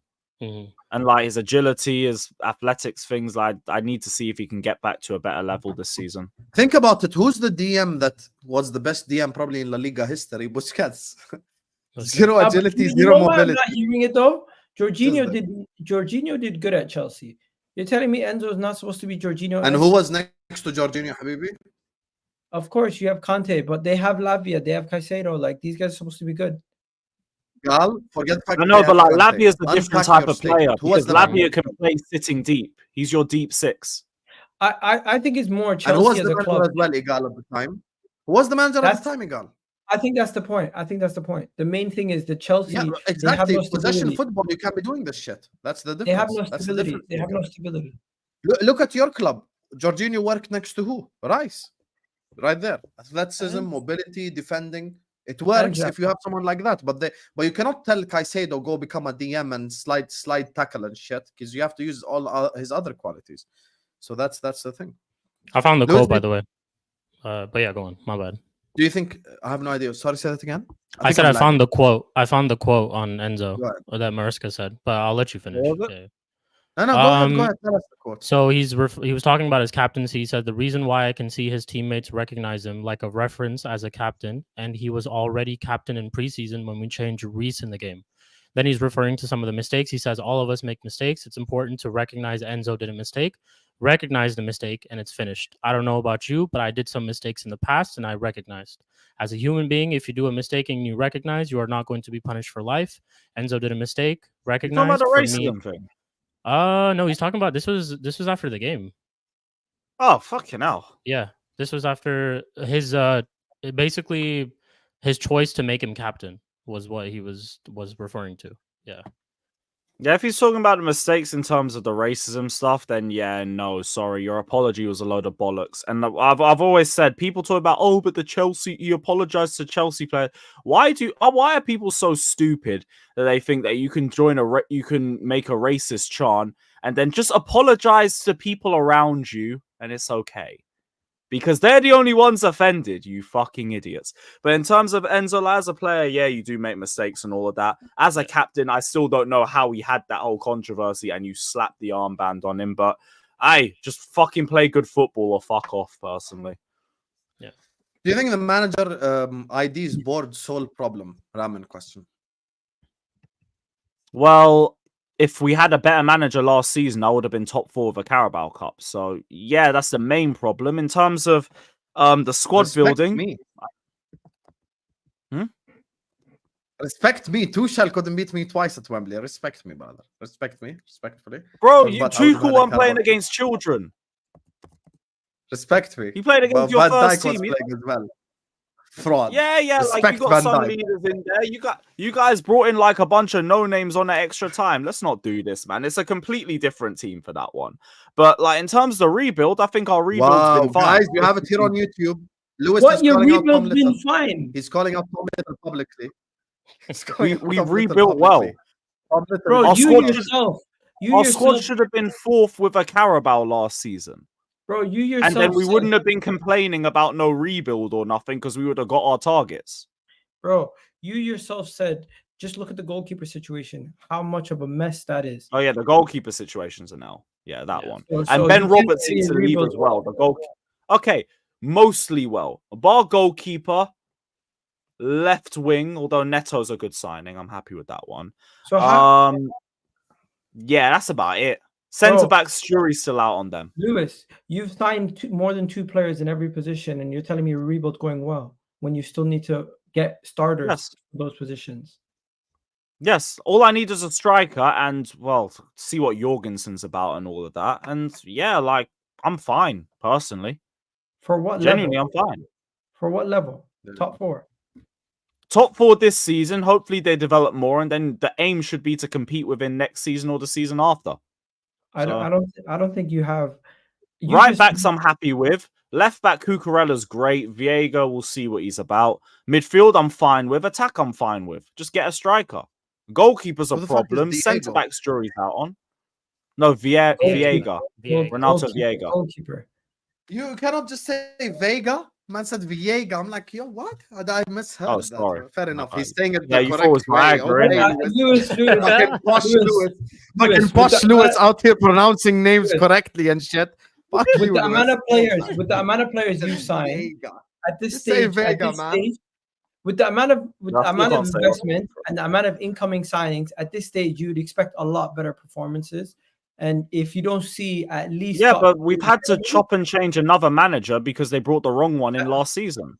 That's not. Which is why ultimately it just comes down to me being annoyed at the manager identification. It doesn't take away from my point of the investment and the players and the quality that you brought into the team. You should definitely be like as close to possible near the finish line. But to me, it just seems like you're just starting again. Because we had to do an entire rebuild.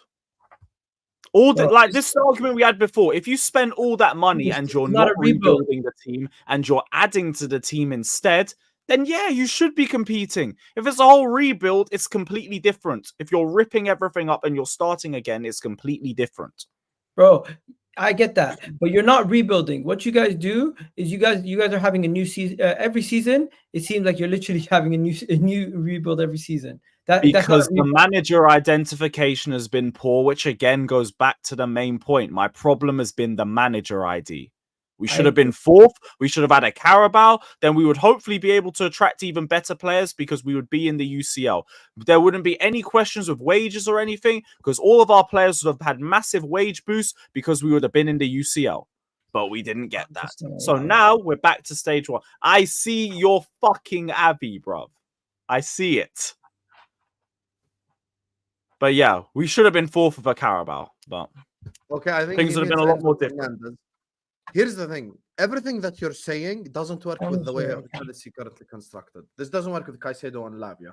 This works with like Palhinha. That's what this works with. Yeah.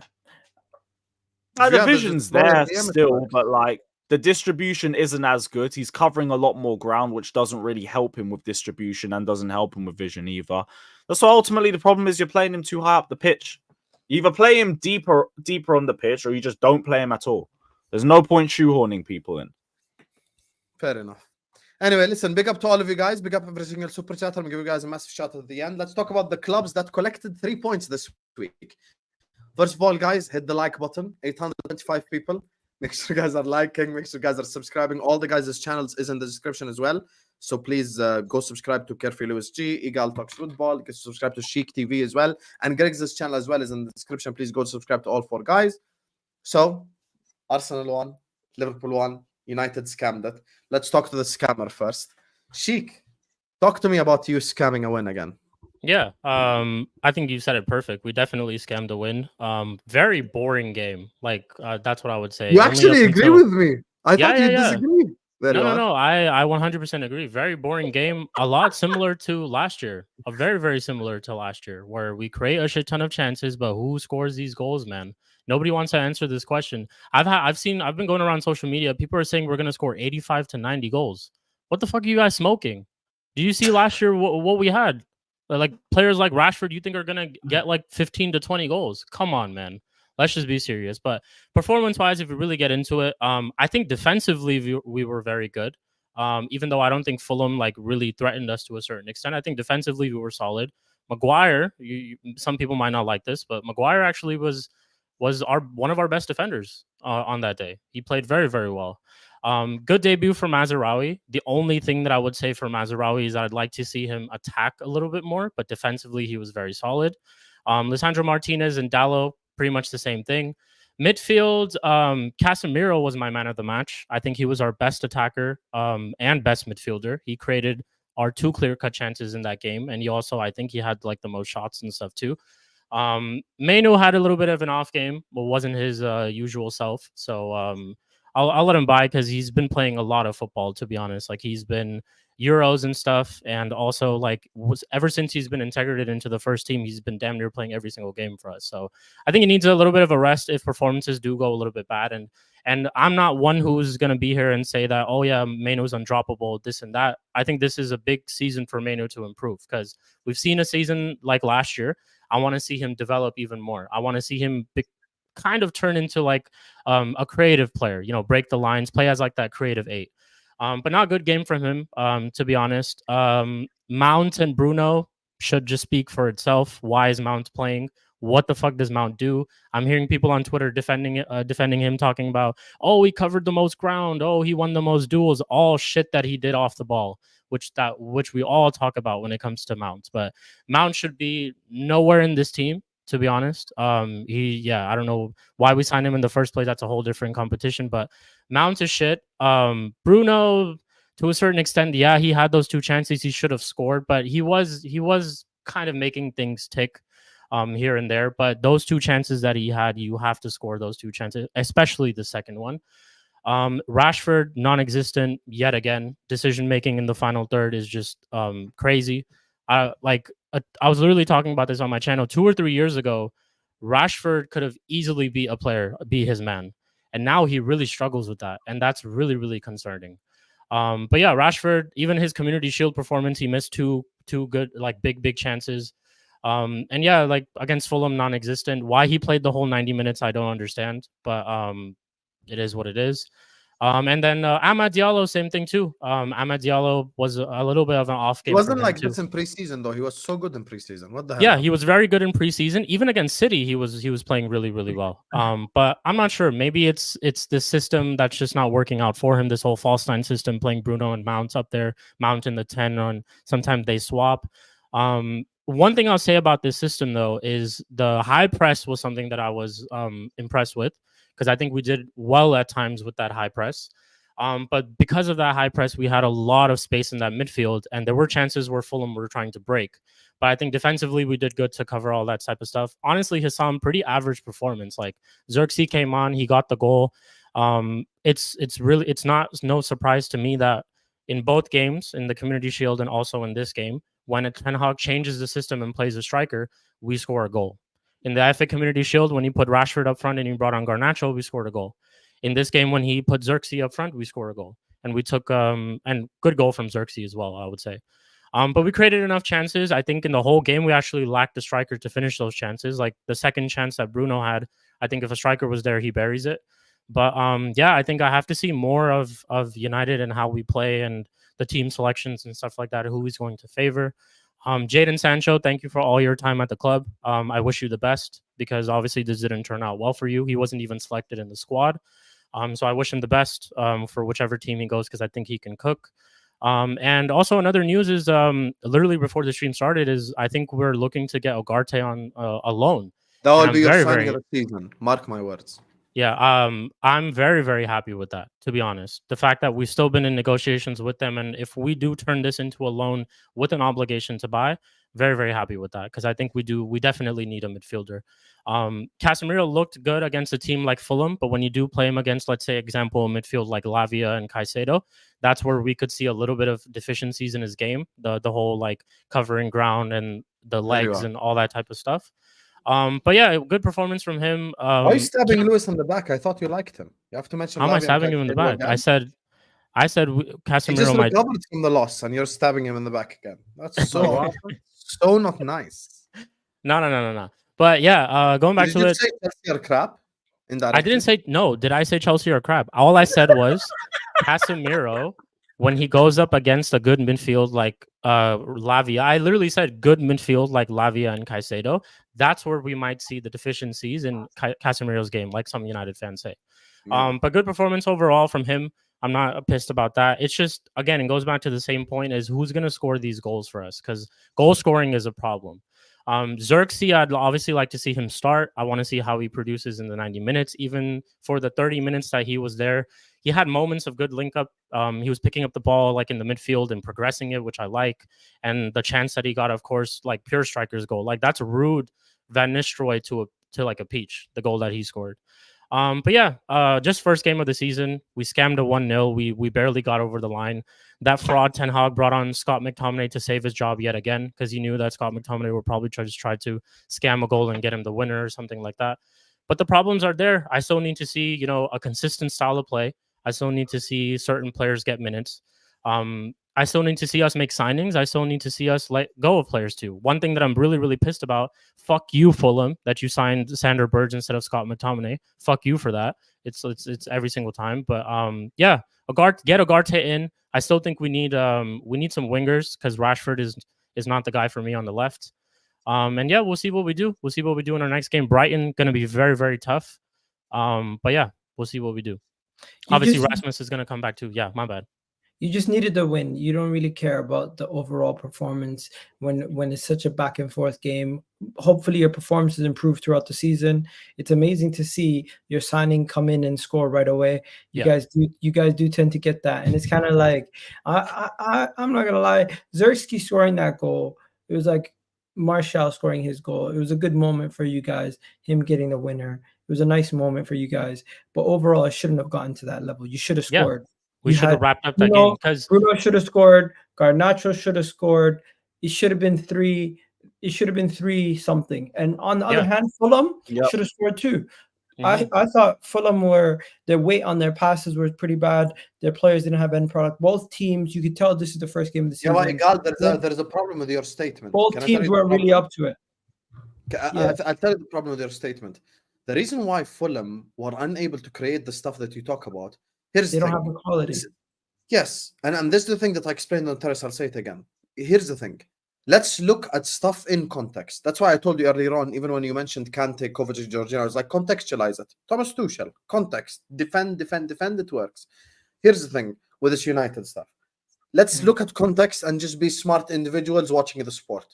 Iwobi, Adama Traore, Jimenez, Muniz before that, Kearney, Wilson, all got into dangerous positions to affect the game. But because they have such a serious lack of quality, there were 0 correct passes in the end, there were 0 correct crosses in the end, and there was not someone who could at least create something. Like, how many moments was Egal? You watched the game, right? Yeah. Egal? How many times was Egal just sitting there watching the game and going like, oh shit, Fulham are on the attack here. Iwobi's in a dangerous position. This guy's in a dangerous position. That guy's but because they couldn't execute, they couldn't make that final pass, that final cross. That's why they're unable to create danger. Now, in reverse, you take out Fulham. I'm not even going to say Liverpool, Arsenal. I'm not even going to say Chelsea. You put a Wolves there. You put like someone who actually has like semi-decent forward line players. I think United could concede with ease. But because you have Iwobi on the left wing, it's just not going to work with Adama Traore on the right. And down the middle, Muniz, like you could see, he was just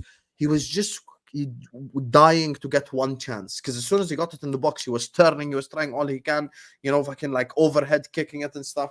So this is not us shitting on Man United. The reason why Man United created more dangerous chances is because Bruno's in the 10.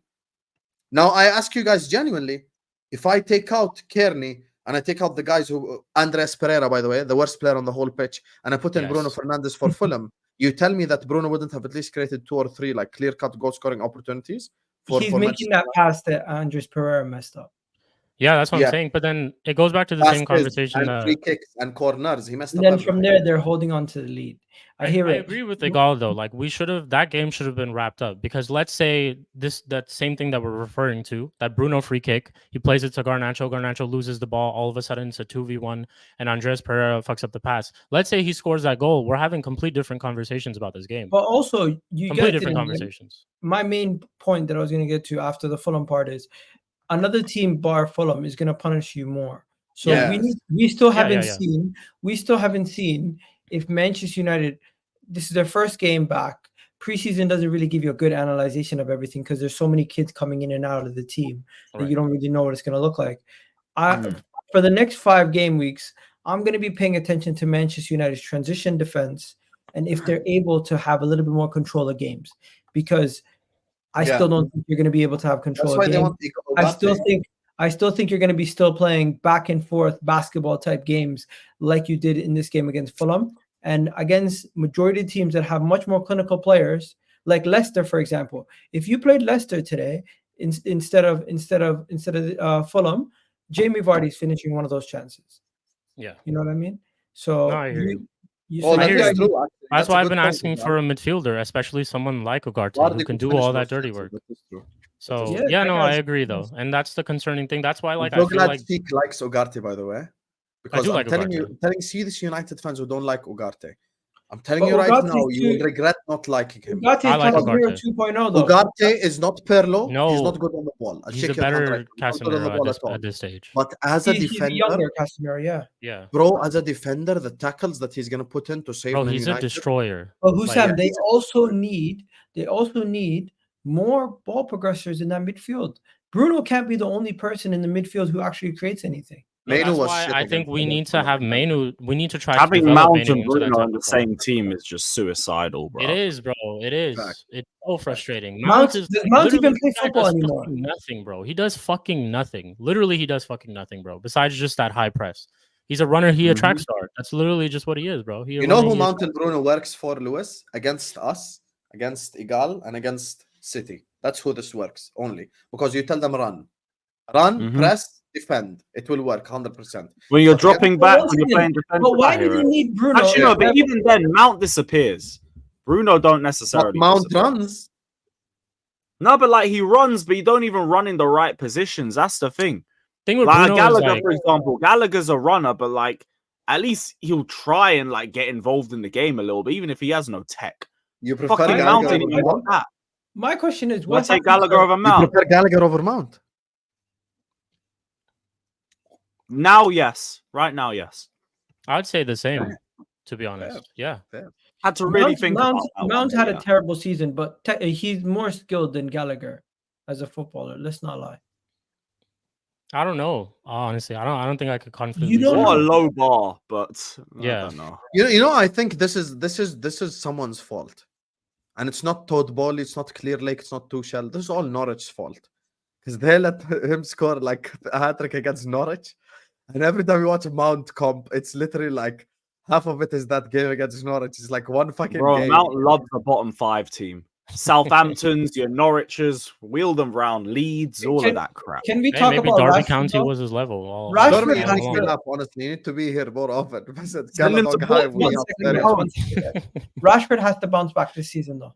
Talking Yes. about all these other guys, Rashford has to bounce back because it's a situation where he's basically one of the more senior players in that team now, and a lot of pressure has always been on him. But when you have Amad Diallo and you have Garnacho on the other wing, you can't really expect him to be scoring goals every week. But Rashford, he's getting paid like one of the best players in the Premier League. You should expect a lot better performances from him. Oh, but And he's here's the thing, Manchester Egal. born and bred, and he's this and that, bro. Like, Very and much. he'll come out with statements talking about, oh, doubt. Like, I forgot Nah. exactly what he said, but doubt me better or some shit like that. He's always like, oh, I'm He's gonna saying perform. And he's saying you question me, I get better, or some stupid. yeah, shit like question me good, doubt me even better, something like that, or like some statement like that. Here's But the it's thing, like, though. We can talk about Rashford and Bruno, but the two guys that even Sheikh and many others expected to turn up in Diallo and Manu, I don't think had the best games. But it's the first game of the Agree. season. They got the 3 points. You Whatever. know who looks good? Mazarawi. yeah, Yes, I agree with you completely. I Mazraoui told looks Maguire very as good. well. I thought he was Mazraoui. decent. I Mazraoui told was you, good too. people, you see that. You see, go watch. You see why? Listen, I'm not arrogant, but I know ball. When they signed Mazraoui and Delict from Ajax, I'm like, everyone's gonna talk about Delict. Watch out for Mazraoui.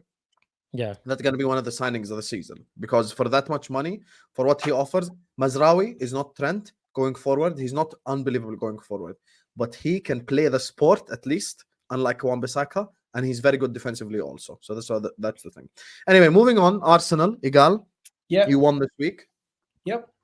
Talk to me. It was brother. it was a good win, really good win. In the sense that we seen Bukayo Saka come in, and immediately we noticed one thing, guys.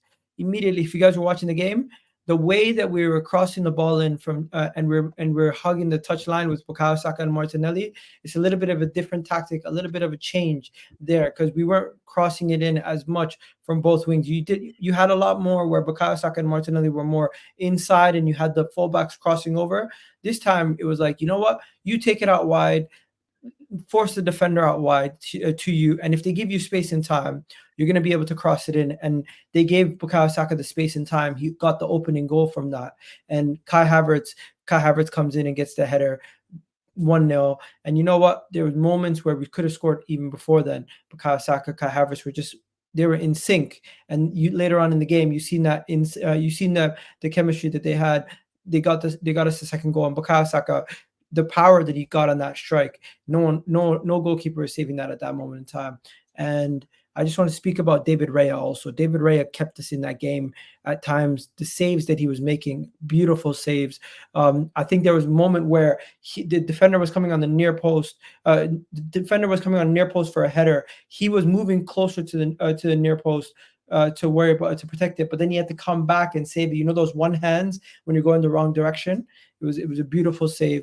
And overall, the only poor performance I would say that stood out to me was Gabriel Martinelli. He really needs to improve in the final third and get himself a little bit better. Like 2 years ago, not last year, but the year prior, he was really playing really well and he's got us 15 goal involvements in the league. Week in, week out, he was consistently starting. He didn't live up to his potential last season of what he's capable of doing. I need to see better from him, because there was a moment where he could have squared it to Declan Rice, and that would have been easily 2-0 game done there. We wouldn't even have to worry about Saka's goal. He would have made it, that pass would have made it 2-0. Also, decision-making when he's on the wing, he doesn't know if he wants to pass it, if he doesn't know if he wants to go a little bit closer to the touchline. He doesn't know if he's going to cross it in right now or cut it back for somebody else. His IQ in the game is just not there. But if he can try to just make it simplify it for himself and not overthink it, he might be able to improve on that. But overall, I thought the team performance was good. Professional win, 2-0, clean sheet, first game of the season at home. And it was just overall a good day out for the boys. I'm really happy. I could sit here all day and talk about Kai Havertz and how good he has been since like back end of last season. The guy is on the big screen. 15 games, 15 goals, 16 goal involvements in 15 games. That is ridiculous, guys. Let's be honest. Kai Havertz, if you don't think Kai Havertz is good at football anymore, Lewis, you don't know what you're talking about. Because the guy, you still need a striker though, Egal. You still need a striker. At this moment in time, if Kai Havertz continues playing at the level that he's do you need a striker? We still need attacking enforcements. How about that? It could be a winger. Do you need a number 9 over Kai Havertz? Striker. Yeah. Sorry? Do you need a striker over Kai Havertz for you to go across the line this season? It would be nice if we can get either Victor Gyökeres or somebody who can play on the wing that can score a lot of goals. Regardless, I want to add one more attacker. I'm not particularly interested on it being either a striker or a winger. Either one, as long as we bring in one more forward player, I'm happy. It would be amazing if we can go get Isaac, but I don't think we're going to get Isaac. Maybe next year. Right now, if we can get a Nico Williams, that's just as good as getting a number 9. Because that's fair enough. Because I don't think Havertz had a bad game. I don't think it was sensational, but I think he played well. Did his thing, good goal, all of that. But yeah, this is the thing with Arsenal fans. I hear all the stuff with Havertz, but then I hear in the same breath, I need a number 9 to win the league. And it's like, okay, so is he brilliant or is he just good, but ultimately not good enough? Right now, Kai Havertz is the second most informed striker in the league. I'm not saying he's going to continue to keep it up in that pace, but he is on form right now. He's playing really well. So if he can keep it up, great. But right now, we still need more attacking reinforcement. It doesn't have to necessarily be just a striker. I think people are saying Jesus can play out wide. He can be the backup. I'm not particularly saying one position, because I think the club are not looking at the striker position as the biggest issue. They're just saying add a forward. It could be a striker or a winger. But that to me is just crazy. You need a goal scorer. You need a bagsman, be it on the wing or up top. You could get one on, you could get one on the wing, and then you know what? Fair enough, I understand. But until then, kind of need a little bit better than Havertz, because you need someone who's going to bag you 20, 25 in the season. I don't believe that's him. Yeah. Maybe GA. Maybe if you add GA into the argument, potentially, but I don't see it. Not for goals. Listen, I think we need what we need is difference makers. Somebody who can change a game by themselves. be it a striker or a winger, somebody you can give the ball to, and you know they're gonna make something happen. Kai Havertz might not be that guy. Kai Havertz might be a really good system player. He might not be the guy who changes the game by himself. But lately, he's been showing that he's quality. What I think the club is gonna do is they're gonna sell some players, and we're gonna late in the window we're gonna actually figure out if it's gonna be that Gyökeres signing or if it's gonna be a late push for a Nico Williams. But at this Now that moment you in saw time, Nketiah, I'd expect you to sign a forward. yeah, at Wait, this is moment, Nketiah gone yet? Nketiah should be Forest. leaving. Yeah. Nketiah should be leaving. We should He's be going getting. Forest. We should be getting Nottingham Forest or Crystal Palace. There's a bidding war right now. One of them are going to give us 30 million, either guaranteed or loan with an obligation to buy. One of those situations with those guys. And then Ramsdale's also going to be leaving, which is going to piss off a lot of people because we're going to sell Ramsdale. We're going to put we're going to get Ramsdale on loan to Wolves, and then we're going to have to buy another backup keeper and pay like 20 You guys million. have been linked with someone. Just quickly on that, because like I don't know if there's any serious links or not, but like last week, why was your fan base twerking for Mudryk? Bro, these guys are desperate. They're desperate for an You wouldn't attacker. take Mudryk, right, Egal? I don't want Mudryk. I don't want Mudryk. Fair I don't enough. want Sterling. I don't want Madueke. I don't want no Chelsea player at this moment in time. If we're gonna go sign somebody, we need somebody to make a difference. I don't think Mudryk or Madueke or Sterling coming to Arsenal necessarily improves us to a level where we go from A to B. I think most likely it will be a slight level raiser to a Reece Nelson or equal to Reece Nelson for in the case of That's Madueke. crazy. Mudryk equal Reece Nelson is fucking mad. I love it though. No, but I'm being honest. I don't think it's that much of a crazy leap. Lewis, hold. It's not a crazy leap. Now Sterling, he's been great throughout his whole career, but he's not that guy no more. Yeah, bro. Half of Twitter were making fun of him for this. Nah, this is he meant to be some fake in the know or something, or does he actually know something that we don't usually know? Eduardo Hagen is like Eduardo Hagen is like pies for you guys. Oh, so he's just an aggregator. Okay. Yeah. So you might have the odd link here or there, but that's about it. Yeah, he's aggregating the fan base right now. That's what he's doing. Man, put up Sterling and Mudryk like, what do you think? I don't know. Anybody in the chat, are you guys that desperate where you guys would just take I'll tell you where this comes from. I'll be honest with you. This is a fetish. Because Arteta took a shit Havertz and made him a good player. Now they think Arteta is the guy that's gonna change. He can unlock Mudryk. Exactly. I said it in a nice way, in the asshole way, which is Captain Save a Hole. Listen, we already have it's happened to me in my fan base as well. No, bro, listen, Egal. There were people in my fan base who wanted Lewis Dunk. You don't know this shit. Because Klopp improves players, let's just take some random. Did you not see Liga at Combine 11? With no, who? not even. Brian. He had Lewis Dunk. He had Ryan Fraser back in the day. No, but my point is, listen, my fan base as well, we do the same stuff because Klopp improved players, so let's just go get some random fucker and improve him. Guys, that's not how it works. It worked with Havertz, fair enough, but in Lewis's words, you still need a goal scorer because it didn't work. It worked, but it didn't work. Can I just, one second. I'm not going to sit here and lie to you guys and say a striker wouldn't make Arsenal much better. Yeah. That striker has to be somebody who's an elite. But there's another thing you said, Egal. No. You have to change your opinion. Based on what you saw from Martinelli, you need a left winger who can score goals. That's what I'm saying. Wild. 1 second. Let me get my point. Martinelli didn't live up to his expectations last season. Thomas Partey was injured for a large portion of last season. These two guys are two guys that were integral in our title challenge the year prior. Plus, if you look at it last season, we had a guy named Timber that we signed who never even kicked a goddamn ball. So if we can just get half of what we got from them that first title challenge in Martinelli and Thomas Partey, that in itself can be that little bit of gap that you need also to improve. We don't need a ridiculous level to improve, guys. We finished, 1 point behind Man City last season. Yeah. You guys are making it seem like we're miles off. It's small margins. No, Merino will be good, 100%. Similar to how you said it's small margins to win a game. It was literally small margins between us losing that league and winning it. And speaking of, would you take Diaz? Because there's people in your fan base who would. Who? Luis Diaz. Huh? For what? Okay, khalas. I'm just asking, brother. I'm only asking questions. Luis Luis Diaz, no disrespect. He's everything is perfect until he gets into the box. Then he forgets how to play football. So I can't have that. You know, I don't know if you guys are watching my stream from earlier, bro. You know, I'm hated on Colombia YouTube.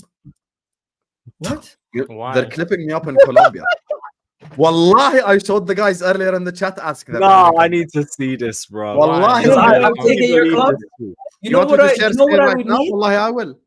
Right now. Hussam, you know what I would need? That's I need to crazy. see this. Hussam, This if is I could find a fucking Jota, Crazy. if I could find a Jota, another Trossard Jota type player who could just add into this team, guarantee me goals whenever they play. Yo. That's it. Fucking show you. Yeah, be safe, man, Hassam. Like, make sure you Wait, you don't get kidnapped. Colombia's Bro, also I'll tell you right now. If I go to fucking Colombia, I will not make it out that country safe. Yeah, Tell they you right now, kidnapping these you. guys think Like I'm they joking. kidnapped his father. Yeah. All his dad. of Colombia YouTube is fucking beefing me. De los hinchas Can you de guys hear it? Liverpool ante esos dos goles. Traducido, subtitulado, como siempre se los traigo. Can you guys No hear it? olviden or de no? suscribirse, Yeah, yeah. darle like al video, Yeah, esto we me can ayuda hear it. Why does mucho. he look like Luis Diaz? Just for context. I mean, Just he for literally con- has Luis obviously, I'm not Diaz. gonna the play shirt the on. whole thing because you guys don't speak Spanish, but just for context, okay? This was he collected reactions based on Diaz scoring 2 goals against Sevilla. Okay?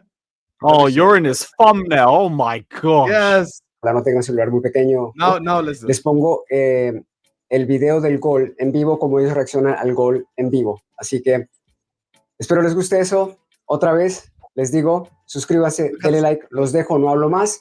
Comenten si quieren sobre todo esto, sobre las reacciones. Y este señor lo tengo al final de cada comentario, al final de cada reacción, el primer gol y en el segundo gol. No quiere a Lucho, él no lo quiere. No. Y Yes, van a I ver don't love- comentarios fuertes. No Yes, I don't. way. Reaccionen y comenten ante todo eso, pero ya saben, con respeto, no van a decir cosas muy fuertes. Por favor. Bro, like I'm telling you right now, I've shadowed Diaz so much. I'm getting clipped up in Colombia YouTube, bro. Like that's how bad that is. Like I don't think I'll make it out to Fucking Colombia mental, live, bro. That's Wallahi, Hussam, you're crazy. famous. bro. That's crazy. Bro, listen. Hassam, they You know hanging what? up a picture of I you on the can't wall, do it. bro. This Saturday, Lewis was doing Ipswich. Imagine, Liverpool. yo, what do you think is happening in Spain after the freaking Zubimendi thing? Oh, that must be wild, bro. Lewis was in my chat, right? And he's like, Diaz is so arse, and then he left. I called Lewis. I know he doesn't have his notifications on. Oh, people think I'm exaggerating. Lewis, am I exaggerating how shit he is? You're a Chelsea fan. Be Nah. honest. Am I exaggerating?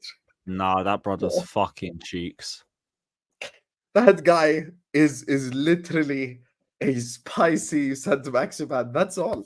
Khalas, let's just Bro, admit just it. screams brilliant dribbling until you get to the final third and then just fuck all end product. Bro, No, is it, seriously.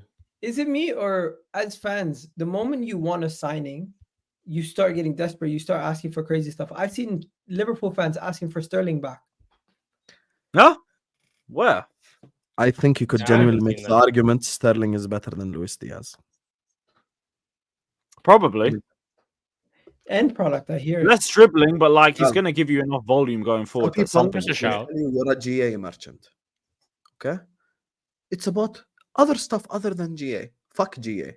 Big chances created. Luis Diaz has less big chances created than Cameron Archer from Sheffield United, Alfie Doherty from Luton, and Reece James, who was in a relationship with a nurse all year long last year. What?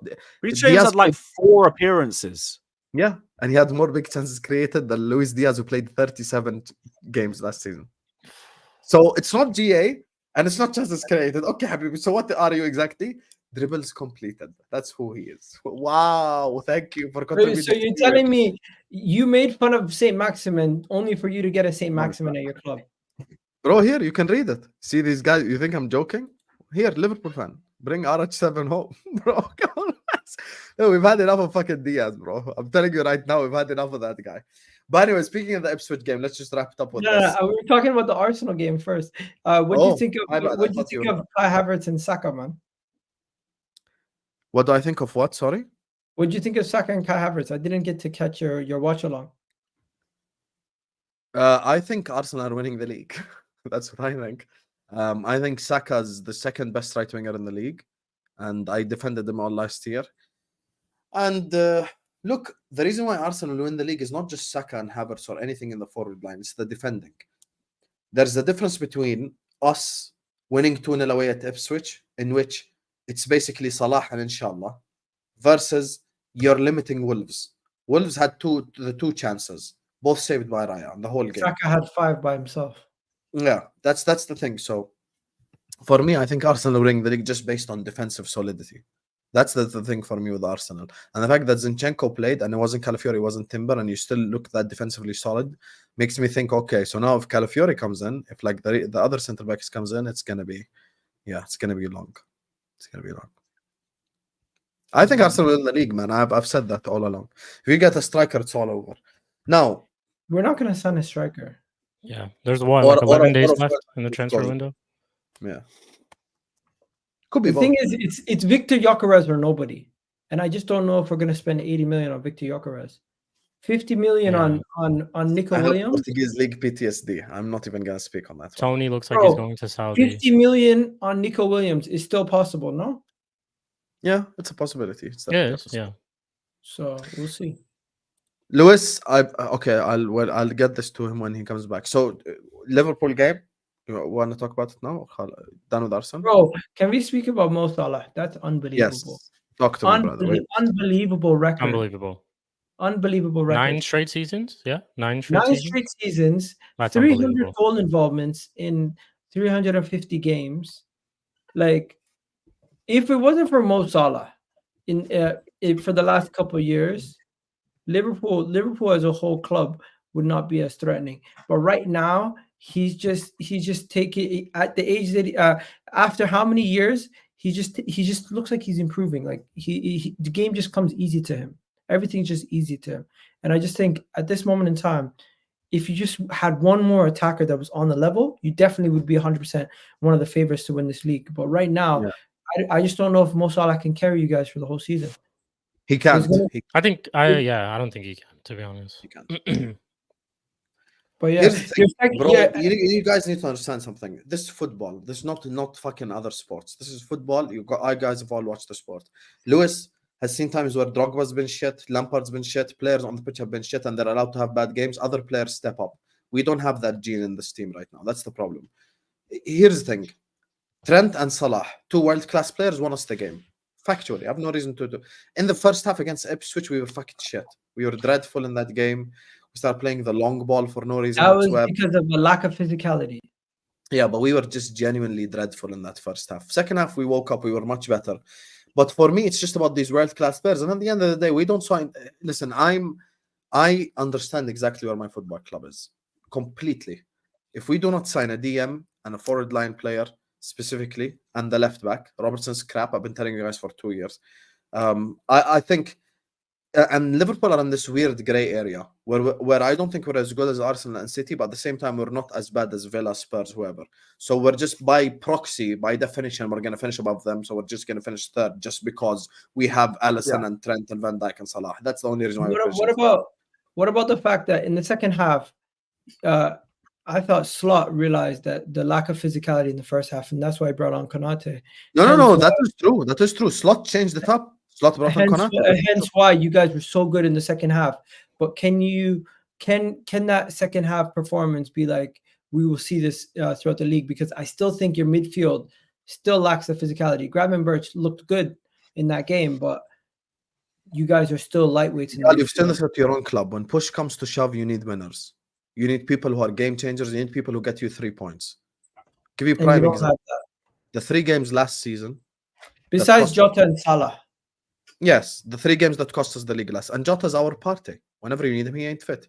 City at home. Salah comes on. Within 30 seconds, creates the most dangerous chance of the game. Diaz looks at Ederson and shoots it at the corner flag. Yeah, fucking Diaz. The Man United game. Sheikh is a United fan. He'll admit it right now. In the first half, we could have been fine when up alone at Old Trafford. Yep. But once again, one of the Chuckle brothers, Dumb and Dumber, whichever thing you want to call them, once again, letting us down. It's not an agenda, it's reality. Crystal Palace, we missed 5 one-on-ones. This is the shit that I talk about. Like, I've seen the signs way too much for me to invest. Why should I invest? You think, put yourself in my shoes. You think if Jota gets injured a month from now, I'm supposed to act shocked now? Wow, Jota got injured. Who would have thought? Okay, but do you have, because of all the academy players that came through last year, do you feel like you have a level of squad depth? Them all. Bobby Clark is gone. Harvey Blair is gone. All the only one that you'll recognize from last year is probably Connor Bradley. The rest are all leaving. What about Kwanzaa? I Is haven't heard Bobby Kwanzaa Clark's not name. good Yeah, enough? but once I don't count him as an academy kid. Come on, he played like 20 games last season and was a starter Yeah, he for a played lot quite of a the lot time. last So I'm not season. going to say he's a kid now. You know, he's No, played. no, but do you consider him good enough to be a backup for your Yeah, center I back? have no problem with Kwanzaa. That's why, listen, for me, centre back is the least of my worries. I'm talking now. We need a DM 100%. We need a left back 100%. We need a forward line player 100%. And Dumb and Dumber have to go because shit ain't gonna change. Listen, we've seen it against Ipswich. Khalas, this is who Diaz is. He's fucking 20. Are you gonna sign anybody? I hope so. I don't know what the fuck is I can happening. tell you right now, I don't know if we're gonna sign a striker, but there is a possibility. We're gonna sign a midfielder, but are you gonna sign anybody? Because it doesn't seem like you're gonna sign anybody. Yeah, but you're better than us right now, Egal. That's the difference between me and you. You're better than us. I know, but We you're in a have the position 4 where you world-class players that start for everyone in this league. Alisson starts for everyone. Trent starts for everyone. Salah starts for everyone. And Van Dijk starts for everyone. Other than that, there are players that are good but are injury prone. Konate Okay. and Not even Jota. getting into the One argument. second, but- get off the pitch and go to the back room. When did Michael Not Edwards? getting into the argument. Big up Trent and everything, but I when got did- my guy. I'm happy. When did Michael Edwards get With back? Henna. Please take it. Did Michael Edwards get back this summer, or was he? Yeah, already no, in he got field? back from before. He was employed, like basically from April. Everyone knew it's gonna be Edwards and Hughes. So were you guys not prepared for the window? Because to not make any signings at this point, is Egal, it for the first 2 months they spent telling us we are gonna let Slot assess the squad. Slot assessed the squad. He said we need a 6. They went in for Zubimendi. The Zubimendi shit fell through. And after that, their bullshit excuses, there is no other 6 in the whole world that makes Liverpool better, which is absolute nonsense because I can name 5 right now. Ederson from Atalanta, I can name Alan Varela, I can go on and on and on with 6s that make us better. So that's just total waffle right there. So we need a DM, we need a forward line player and a left back, or else we ain't gonna win shit. But at the same time, the reason why the Liverpool fans aren't going into meltdown is what you said, as what I said, what many people think. Listen, Liverpool aren't as bad as Villa, Spurs, United, but aren't as good as Arsenal City. It's just by definition you're gonna finish 3rd. That's it, you know. So Yep. for me, we're fucking up massively and royally this season if we do not sign a player, because we have a chance to actually challenge and contend, but we're not being serious. So, you know, we're gonna get what we deserve eventually. So we shall You see. guys are usually like very quick with your transfer activity anyway, so I'd assume anything would be a surprise. I at this point it must be a surprise because it's fucking 11 days left. So But Yeah. but the thing I'm is, taking anything right now. But then it's Yeah, like it and could be you said panic back out settings. of It could be nowhere, like that's panic not- setting now. God You willing. know? Hussam, you've done a whole transfer series this whole season talking about Liverpool transfers. Any players that you actually think you guys are close to pulling off? My brother Mamardashvili wants to come to Liverpool and has agreed on a deal to Bournemouth and has told us yes. And we're fucking around with Valencia because of 5 million euros. Do you understand? And you're telling me, is there any You lot, transfers you bro. think? I don't think shit anymore. You know, big up Born and Red. That's a channel on YouTube as well. Shout out to Asim. Big That up guy us. brought on Big Paul Joyce on an interview. Paul Joyce was asked, do you think we're going to sign Gordon? No. Do you think we're going to sign Zubimendi? No. Do you think we're going to sign the midfielder? No. Do you think we're signing anyone? No. Are we going to get Ait Nouri? No. He spent the whole stream, they probably paid him. He's a journalist. He spent the whole stream telling no to every question. Habibi khalas. I'm reserved. I know the fate already. The fate is 3rd and do fuck all. That's it. And all the Liverpool fans who call me negative come back in May, say the same shit I said anyway. So it's just a cycle of regurgitation. At the end of the day, Do this you ownership, at least give Mo Salah, Van Dijk, and Trent new contracts? even that we haven't done. Yeah. So you guys are. I don't Yeah. usually. We I are usually say screwed. this is banter. But Man if in a Mo coma Salah- or something. if Mo Salah, Van Dijk, and Trent leave, you guys are finished officially. This era is done. Oh, 100%. Finished. If we don't have those 4 players, I would make friends with an Aston Villa fan and a Leicester fan and a fan of like West Ham, and I'd do like mid-table Olympics. We'd be fucking 9th. No, Look, you'd I'm still be, think I don't recognize Michael. I know the problems, bro. It's just that's why this ownership. are needs you fuck 2 off. injuries away from not being in top 4? Top 4? Once again, it's a gray area because we're not as bad as the teams below us. Like it's not Bro, like I'm sat here yeah, like you're "Ooh, If Aston Mo Villa, Salah yeah." is injured, if Mo Salah's injured, I'm not saying I'm not wishing injuries on anybody, but you know how they say Arsenal are 2 injuries away from being top 4, City are Rodri injury away from losing the league. Are Liverpool in the same situation where you're 1 or 2 injuries away from being down? I think if Alisson and Salah got injured for a significant part of the season, we might struggle, but we eventually push 4th, just by the definition. Because we aren't. Here's the thing, Egal. We aren't as bad as Spurs and Villa. Like, you watch Spurs today. You think we're bad as that? We aren't as bad as that. Aston Villa, I know they beat West Ham, but let's be logical. They're going to have Champions League ball. They're not used to playing twice a week, so that's going to have a negative effect. You get me? Chelsea is Chelsea. Let's not even open up that kind of worms again. United is United. Let's also Newcastle could surprise us again. No, I agree with you. I think I actually put Newcastle in 4th because they play once a week. Isak, Gordon, all these guys are staying once a week. They're gonna fucking cook. So, yeah, that's my thing. Listen, I'm not excited about the season whatsoever. I'm really not. So you're gonna need injury luck. You're gonna need injury luck because right now we're gonna need prayer. So pray for us. # pray for Liverpool. That's the only thing we need. Prayer. Hey, you got a good start to the season, right? Yeah, until Jota gets injured. Egal, remember, you work with many Liverpool fans. Lewis the same, Shikh the same. Remember who keeps the same energy and who doesn't. That's why Shikh last season was shitting on Ryan, not on me. Because I'm not the guy who will live in the moment and come here, wow, we beat Ipswich 2-0. Let's all be horny. And I'm not that type of guy, bro. Nobody says that. No, I see the signs, bro. I see the signs. The signs are there. Okay? Come back to me when Jota gets injured. Let's talk. Eventually, it's gonna fucking happen. Don't lie to each other. When Jota gets injured, what it's gonna be?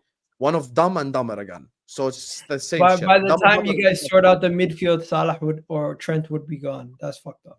Yeah, 100%. And we haven't even signed contracts to these guys, so it's fucking done. Do you feel like you could keep any of them?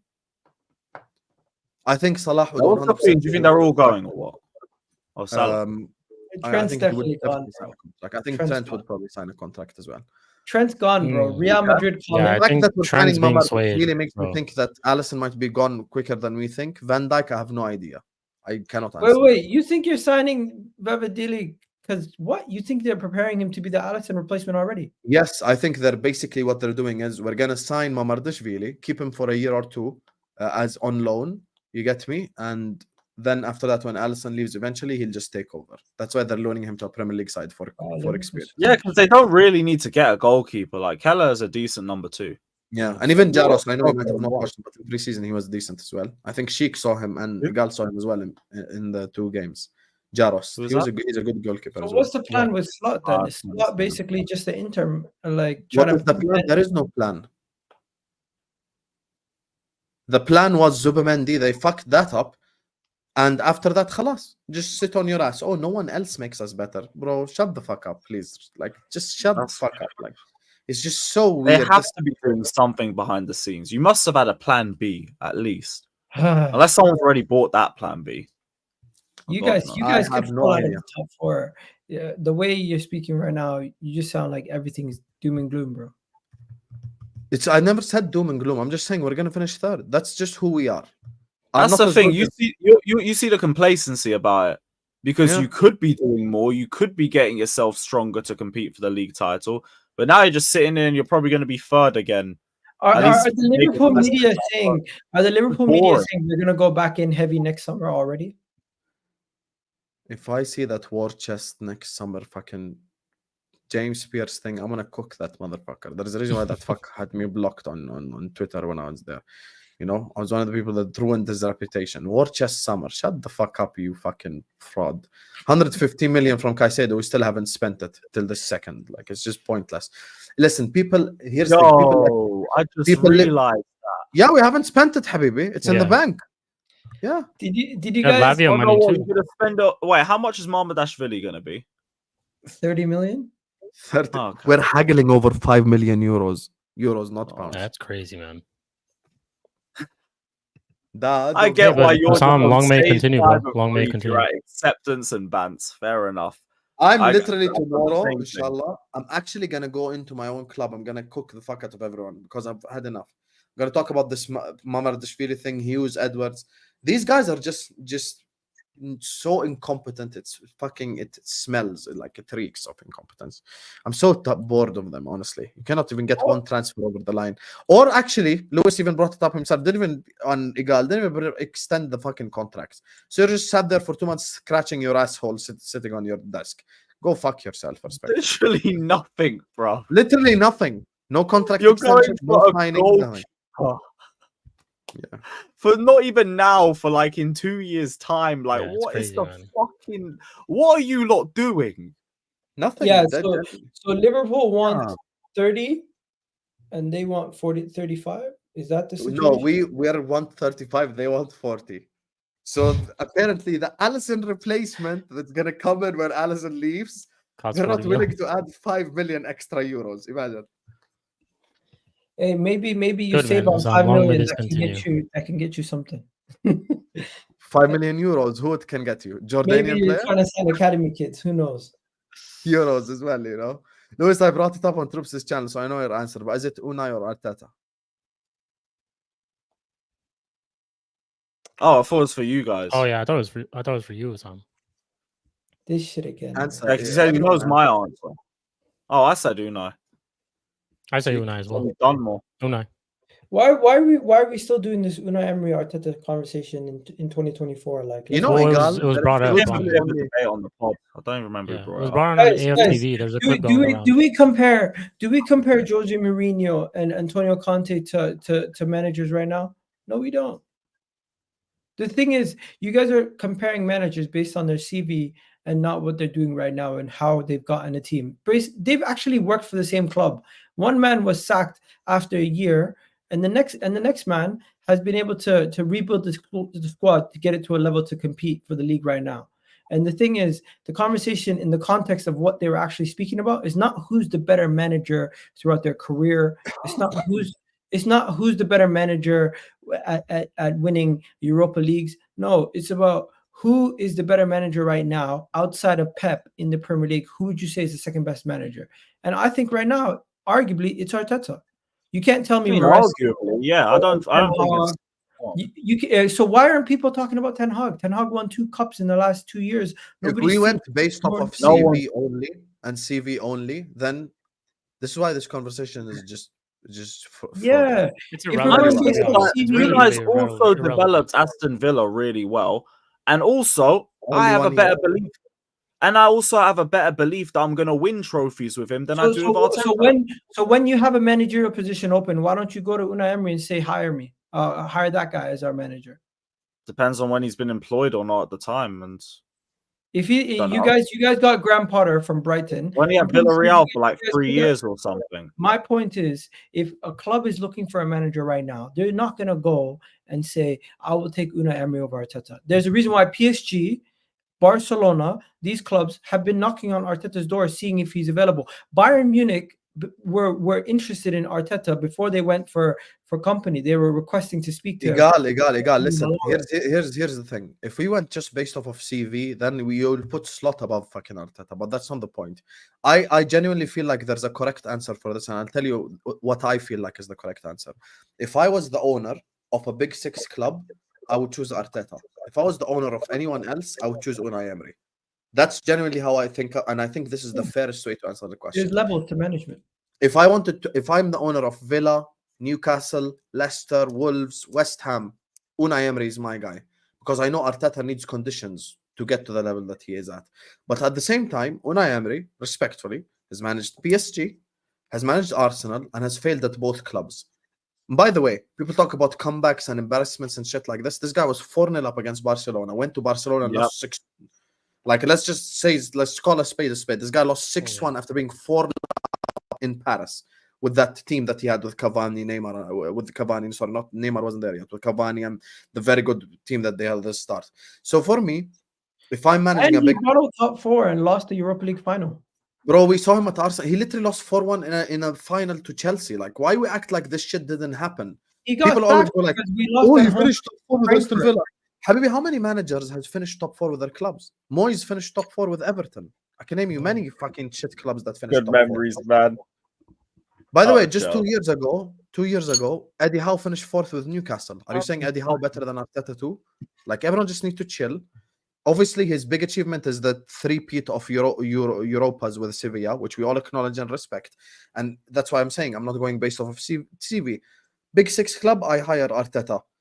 Club smaller than that, I hire Emery, and I'll probably be more successful. That's the honest answer for me. So that's just how I look at it. I think really I could hear the argument of him I hear like too, handling bigger clubs. It's a fair Yeah. point. I think anytime people compare Arteta to other managers is to try to belittle him or bring him down. When Egal, we it all wasn't even us; it was your own fan base. So that's Yeah. the thing. I know, but they do it from a perspective of, oh, on the back of their mind, they don't want him as the manager, or they didn't want him originally. Yeah, I hear you. Or at some point they were Arteta out, and they're basically projecting their thoughts. Never let it go. Basically. I get it. Yeah. Egal, do you need a traditional line? Is what Matthew is asking. Bro, I would love Isaac. Outside of that, I don't really think Osimhen is that guy that's gonna make us a massive difference at this moment in time. And Victor Gyökeres is basically the consolation prize. If we could find somebody like I don't even know, just Isaac. That's the only striker that I would say that can do everything. We don't need a traditional line that just bags goals. We need somebody who can actually link up. That's why you know Isaac ain't gonna sign anyway. So, but I hear you. Yeah. I hear Yeah. you. You need something more well-rounded. Anyway, listen. Scout, do you want Broja? Bro, There you we are. wanted Broja before his knee injury. Now he's shit. It was a good idea. Wait, you guys actually did one, bro? Yeah, hey. When man. our levels were not where we are now, yeah. Bro has scored Hey. more goals than a season than Nketiah. Yeah. Luis never knew that. I made him know that information. So Yeah, that was Hey, great. and then Nketiah now is gonna be going to fight with Awani over at Nottingham Forest. I guarantee you he'll get like double digits goals, easy.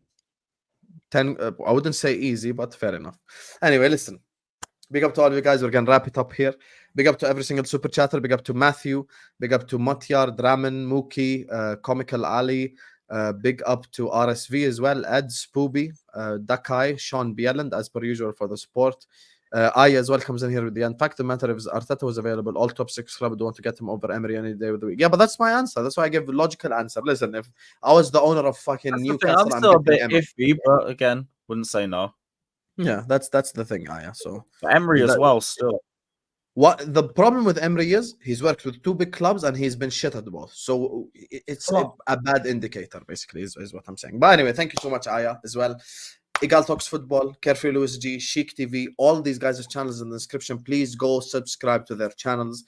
Thank you guys so much for tuning into yet another episode of A-Listers. Tomorrow, inshallah, I have a transfer stream at night. And in the afternoon, I'm gonna do the Liverpool stream because I'm just mad at my football club. Love you all. Like, share, comment, and subscribe. I will see you tomorrow, inshallah. Big up.